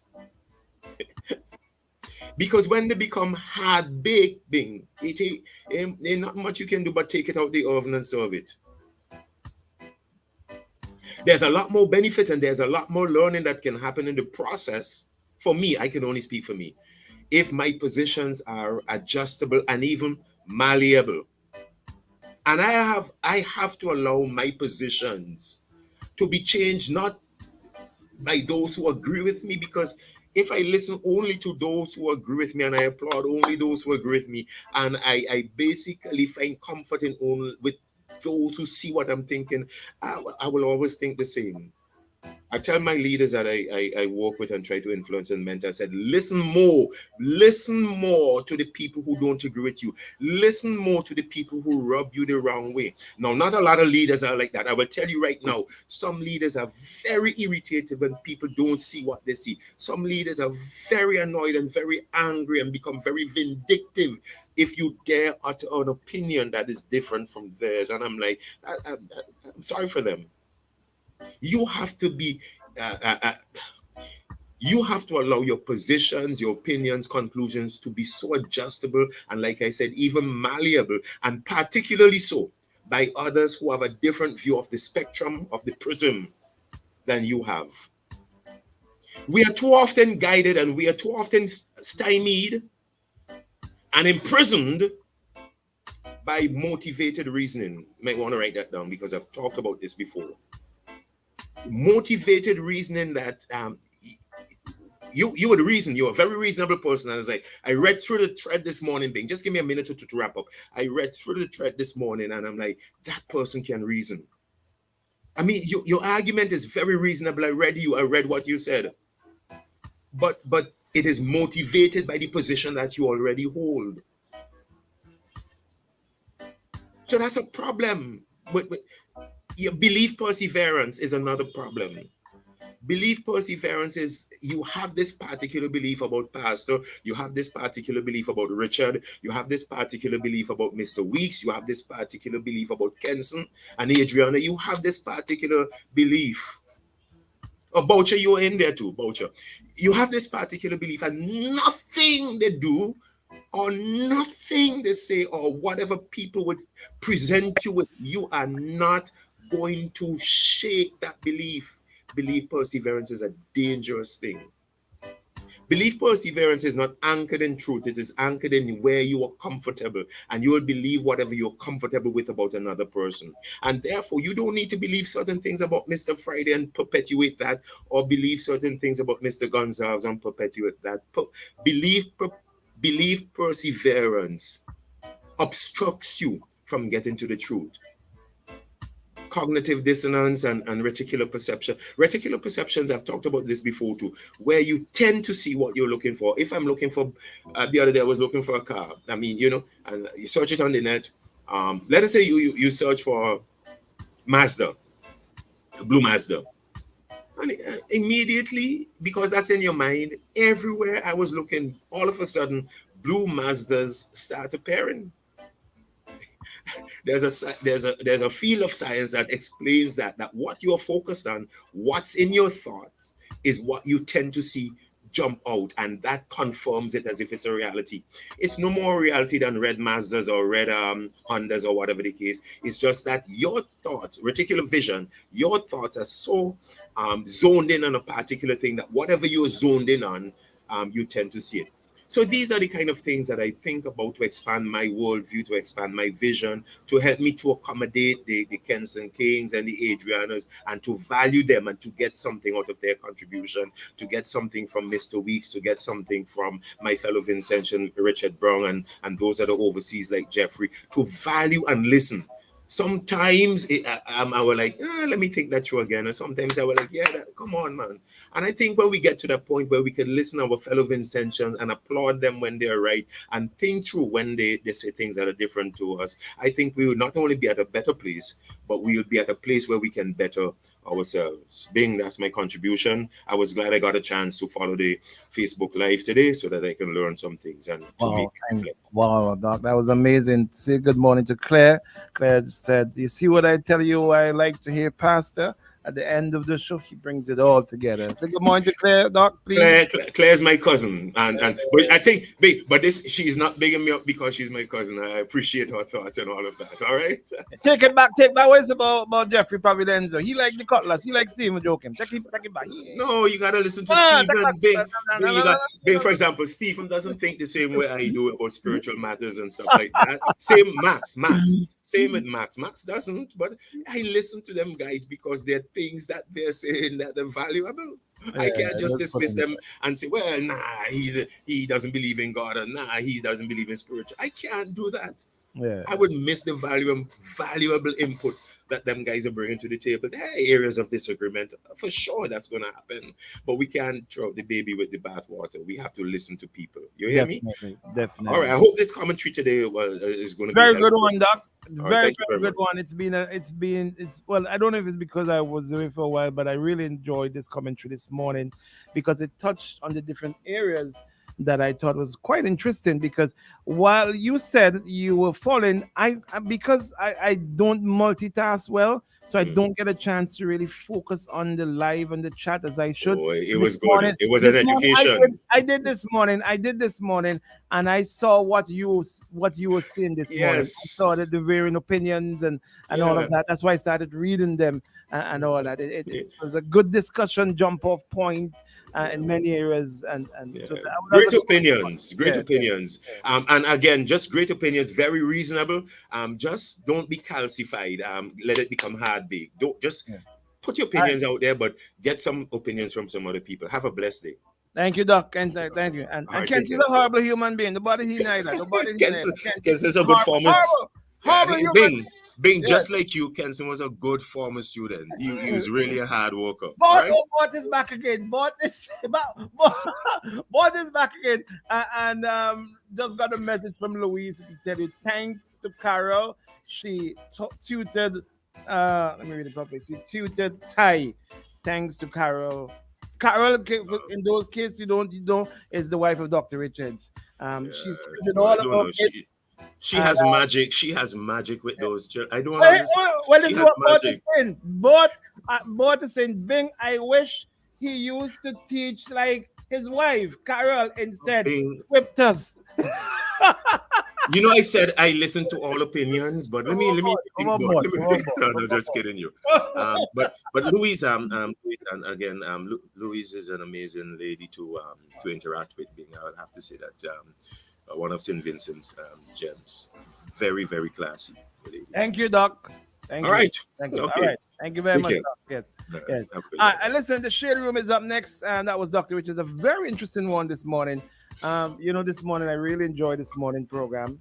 I really enjoyed every aspect of this morning's program. From the beginning, every aspect of it, I definitely enjoyed it. I must say, I enjoyed it all. And to those of you who message, whether on my personal phone or whether on the WhatsApp, I didn't get a chance to read the station WhatsApp much, but I saw the messages coming in on the live. I did, I really do appreciate you.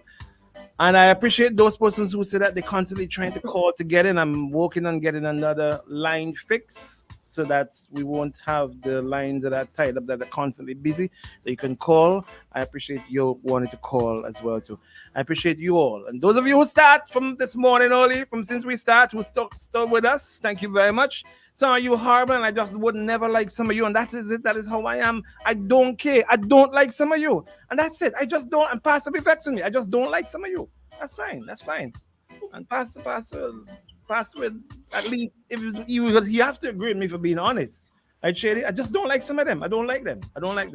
They're disgusting, horrible human beings. Yeah. Until tomorrow morning. Yeah, Shady? Shady's still trying to get his visa. Shady's begging me to go and talk to Big Red. You think Big Red will take my call today? Today. Oh, really? And Big Red, you need to somebody tell Big Red for me, please. Explain to the nation. Come clean with the nation today, please, Big Red. Richard Brown, Robocop. Tell Big Red that we need to hear something today about what's happening without the security of our nation. We can't have the Commissioner of Police demitting office, and up to now, you can't come and say something to the nation. The security of the nation is paramount. One of the top 3 pillars on which this nation stands on. And up to now, but could they sit down with Candyman and wherever you're then tapping on Candyman and say, I saw some of them letters they threw, I saw them too. And where you been with it? Not even call. Not even, like how you did call and calling the Worship the Prime Minister program. Yeah, not even call to say, where? Big Red, I love you, but there's some chop in there sometimes, it doesn't really chop in there sometimes, You can call me today and tell me a million calls and telling me how I wrong, and justify it, and why pass is right, and why that one is right. But it's all right. You still Big Red anyway. What we gonna do? Yeah, until tomorrow morning, folks. We gone. Love you. Yeah, Shady Room is. Where's Jill? Why doesn't Jill want to speak to me? Jill, why are you avoiding me today? Jill. I'm not leaving until they come in the studio. Jill. Jill,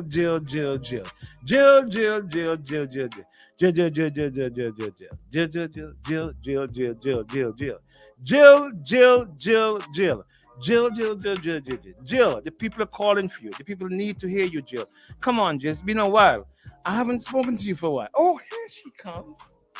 Good morning, darling. How are you? Come to the microphone.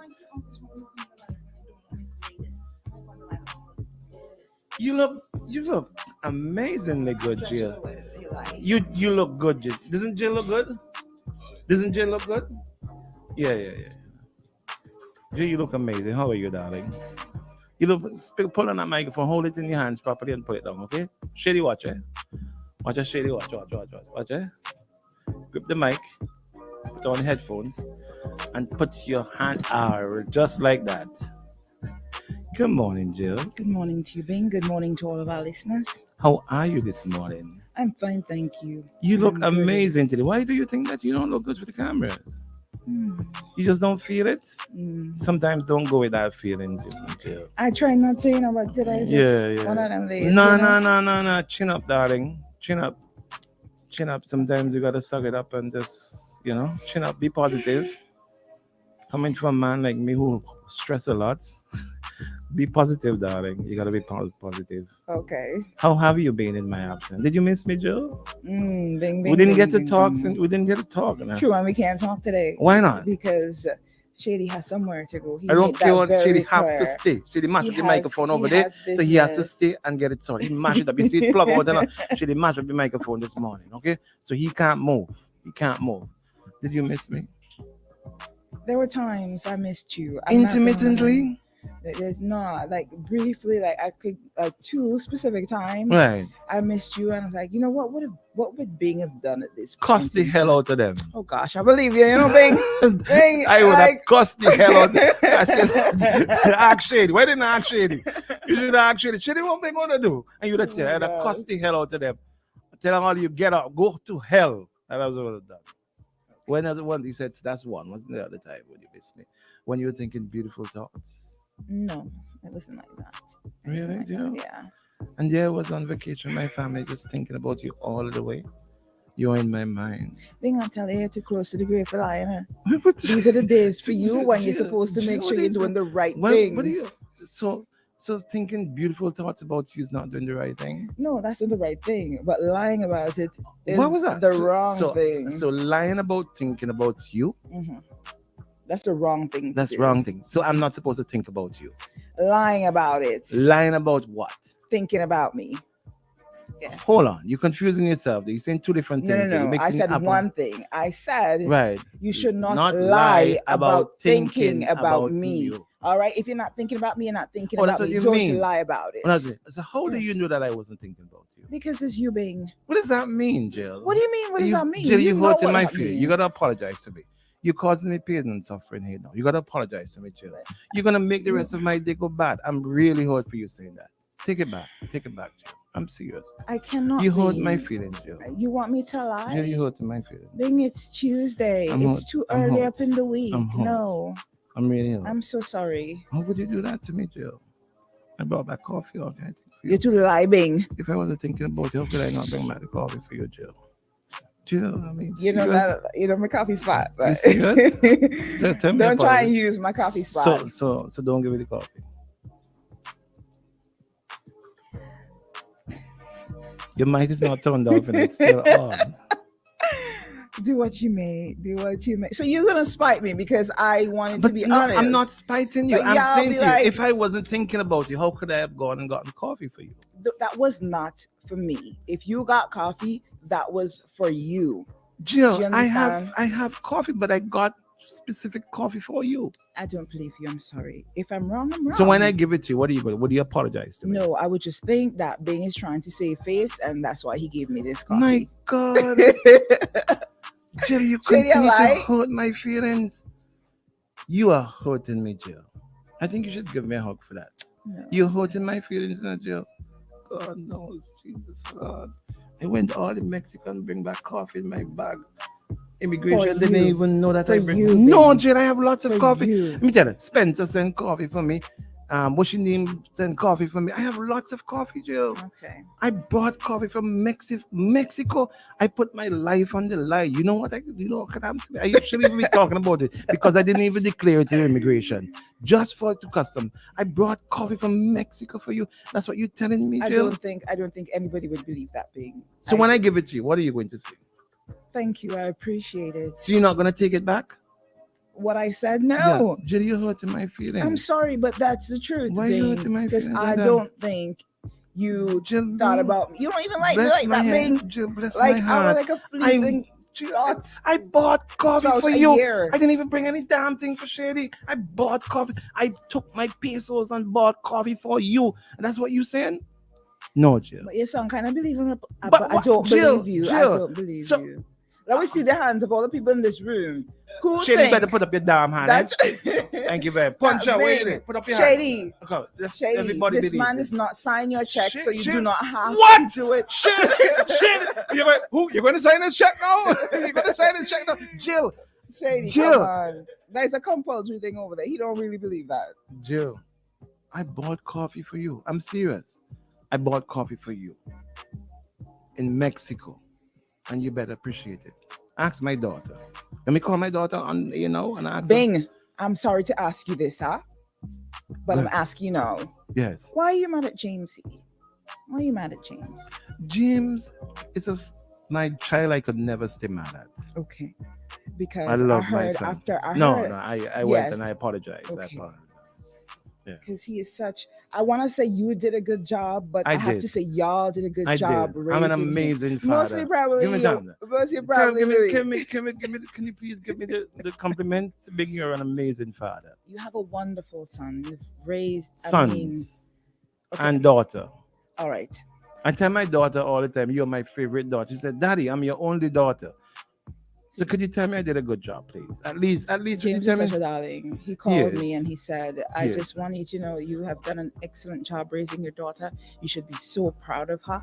And he told He me was all the reading reasons from a why. script. I give him. Bang, that make I don't give you the compliments. No, just go. Go on. Jill, what is wrong with you? Okay, Yeah. so you don't need a coffee? I know somebody in the Listen. building who would love to have this coffee. That's Bing, if you want to give with the coffee that you say you claim you bought for me, feel free. You'll just prove my point. You hurt my feelings. It doesn't matter. It is the truth. So I'm supposed to give it to you, say, even though you hurt my That's the feelings. thing. That's how all your man this end up. What do you how bring all of into this the end up. table? What do you That's bring? why all of this gets in this position y'all is getting. Which position, Because Jill? you want a woman to Here tell we you the go. truth. Here You we go. understand? Get it off your chest, You know Jill. me, I want a woman who's Get it off your lie. chest, You understand? Jill. She should tell me the truth. Shady, And every same time thing we you say, drop same the thing you say. Remember, she did do the same thing to you outside. every time we Same tell you thing. the truth Yes, because I you have. don't like Here we it go. and it resonates Here we too go. deeply with you. There you go. You always Shady. lie and sugarcoat Shady. things. Make up your mind. Remember, she did do you outside. Same thing outside with the client person outside. Same thing we say. Jill, you hurt my feelings. No, hurt my feelings. At least take it back now. Say, Bing. Ollie, if Ollie were being moved, just Ollie, but this is Ollie, he's gonna do this Just tomorrow morning. say, I'm Bing, not I'm sorry. taking it back, Bing. You really don't think that? Why I would was that thinking hurt about your it? feelings? Because I'm a fragile soul. Bing, this is morning radio. Ain't nobody want to hear me back and forth about this. I'm a fragile soul. Jill, look at me. I don't like a fragile soul. Look, seriously, look at this face. Can you stay mad at this face for long? Looks are deceiving. Absolutely. You look like a fragile soul. I am a fragile soul. You look like I'm a it. fragile soul. Ask Grant. He's have to apologize to me all the time. Jill, come on. I went to Mexico and bought coffee for you. And I it smuggled was coffee on your way, in the and you con- probably really want Jill, it. You love coffee, just probably not as much as I do. But Jill, I smuggled coffee in the country. I could be in jail just for you. I put my where did you put this coffee that you want to give me? No, white coffee don't have any white. But you say in your unit, I didn't bring any cocaine for you. That is in the shipment that's coming. Your thing coming in your thing coming in a boat. Your thing coming in a speedboat. Your white coffee coming in a speedboat. Jill, seriously, I smuggled coffee in the country. How did you smuggle it? I didn't declare it. So that's it. Yes. You didn't hide it anywhere that I should second guess myself about. I put it in the thinking this- bottom of the thing there, with the thing go dig up and thing. You go on. Jill, I did never all know that for who's you. saying, you know. I did all that for you. Then you did not. But Lord, oh my God. Jill, I am hurt. Seriously, you know. And this is not really the thing. I'm really hurt that you're saying this. To know that I went through all of that to you. Because I know you love coffee. And I wanted to bring a special taste coffee for you. Ask I almost Ty believe was you. there. Know, I almost was believe there. you. I Ty don't know was if there. it's the reputation, Ty was the there. repeating of it. Ty was there when I bought those coffees. She was there when you bought the coffee. For you. But she didn't know you. But it's bought not it. at home. So you who's it for? can't- You Who's it can't for? prove it. So who's it for? Who's it for? Bing, I don't you know how you ask me? I bought it, but I'm telling you, it's for you. Jill, come on. Take it back. Say, Bing, I'm not taking sorry. it back, Bing. Bing, I'm sorry for hurting your feelings. Come on. Bing. You know you want it to. Shady. You know you want it to. Come on. Bing, I'm Do sorry for something- hurting do your something feelings. shady. I just God, Yeah, this yeah. is- You know you want to say. I Come on. don't want to say it, Bing, and You I'm don't- not going to So apologize. you enjoy hurting my feelings, Jill. No, I don't enjoy hurting anybody's feelings. Why you But doing that to me? sometimes, you know, you don't want me to tell the truth, Bing. We have to tell the truth. The truth that This you're free. fragile Come soul. on, This you would do this? Bing. But you know, do you Bing. understand what you're doing? Shit, Do this you is one of understand the what you're doing? moments that I'm supposed to act like Bing. Bing, get off the radio. Is this Ty? Please tell Jill what I did. Hello? Good morning, Bing. Good morning, Jill. Good morning. Jill, let me speak to you 1 minute. Please, thank Right? you. Yeah, thank you. Yeah. There is a man we say, I'm a liar about many things. For me? You get out the way. I should not take this call in. You get out the way. Get out the way. You get out. Jill, I seriously brought coffee for you from Mexico. I'm serious. Oh my gosh. I seriously brought coffee for you from Mexico. And as a matter of fact, ask Nia outside. But I told her this morning. You want me to ask all the people who would probably Outside. lie for you, Nia or will feel lie for me? obligated to lie for you? For me? Really, Jill? Come on. You see how So fast everybody Shady in put this up your building, hand everybody in this after building you is told feeling him to put obligated up to your lie hand? for me. Jill, no, Everybody sir. wasn't here. Jill. Bing, I'm not going to apologize. I'm not going to Jill. apologize, Bing, because I'm not sorry. Okay, I'm not sorry. There's band-aids outside. I'm not apologizing. I am sorry. But I cannot apologize. I can't take back what I said. If you don't want to give me the coffee, that's fine. I will live. But it just means that you didn't bring it for me. You hurt my feelings. Okay, we'll take some time to heal. Come on, rub my back as you normally. No, baby, me not do that. You not Not even after rub all my, this- not you after normally all rub this my stress. back every morning, No, Jill. not after all this stress. Imagine I come in here, feeling a little something, and you knew that, and look at how you. Jill, come on, rub my I'm back. gonna cry At this least, spice. at least. Two of us will be on the floor crying. You I'm are rubbing plenty your want back, it. babe. Jill, I'm not doing that for me, okay? I let you rub my back for you. It's not about me. I put myself on the line here. I'm taking. Come around and rub my back. Let me You're sign right. off. You're right. It's all for me, babe. It's for you, yes. I don't like anybody touching my back. So come along and do it. You know you want to do it. Come around. No, I'm sorry. Jill, You see, all this come, is a good thing. please, It's just Jill. to stop doing it, right? No, Jill, come on. You know you want to do it. Come let's on, go. please, come here. Guys, coming out the shade room. Come. Yes. Just pass and Go grab your on. hand like you normally do. All you watch good, Watch good on the light. Come on.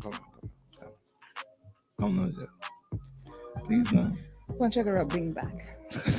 Rubbing back. Jill, come on. You doing that, no. I bring coffee for you. You're not even gonna come. Yeah, look, watch. She coming. Come now. You know you want to do it. Come on, Jill. Come now. Come to the microphone. Come. Hi, Jill. Have a good day, all right, baby? Enjoy a good day. You see. Get out. I know you wanted to do it. Hey, listen, folks, have yourself a great day. Stick around with her. You're going to have a great time with her and Punch, all right? We're going to turn tomorrow morning. We love you. Bye-bye. Boom Summer Fest is on.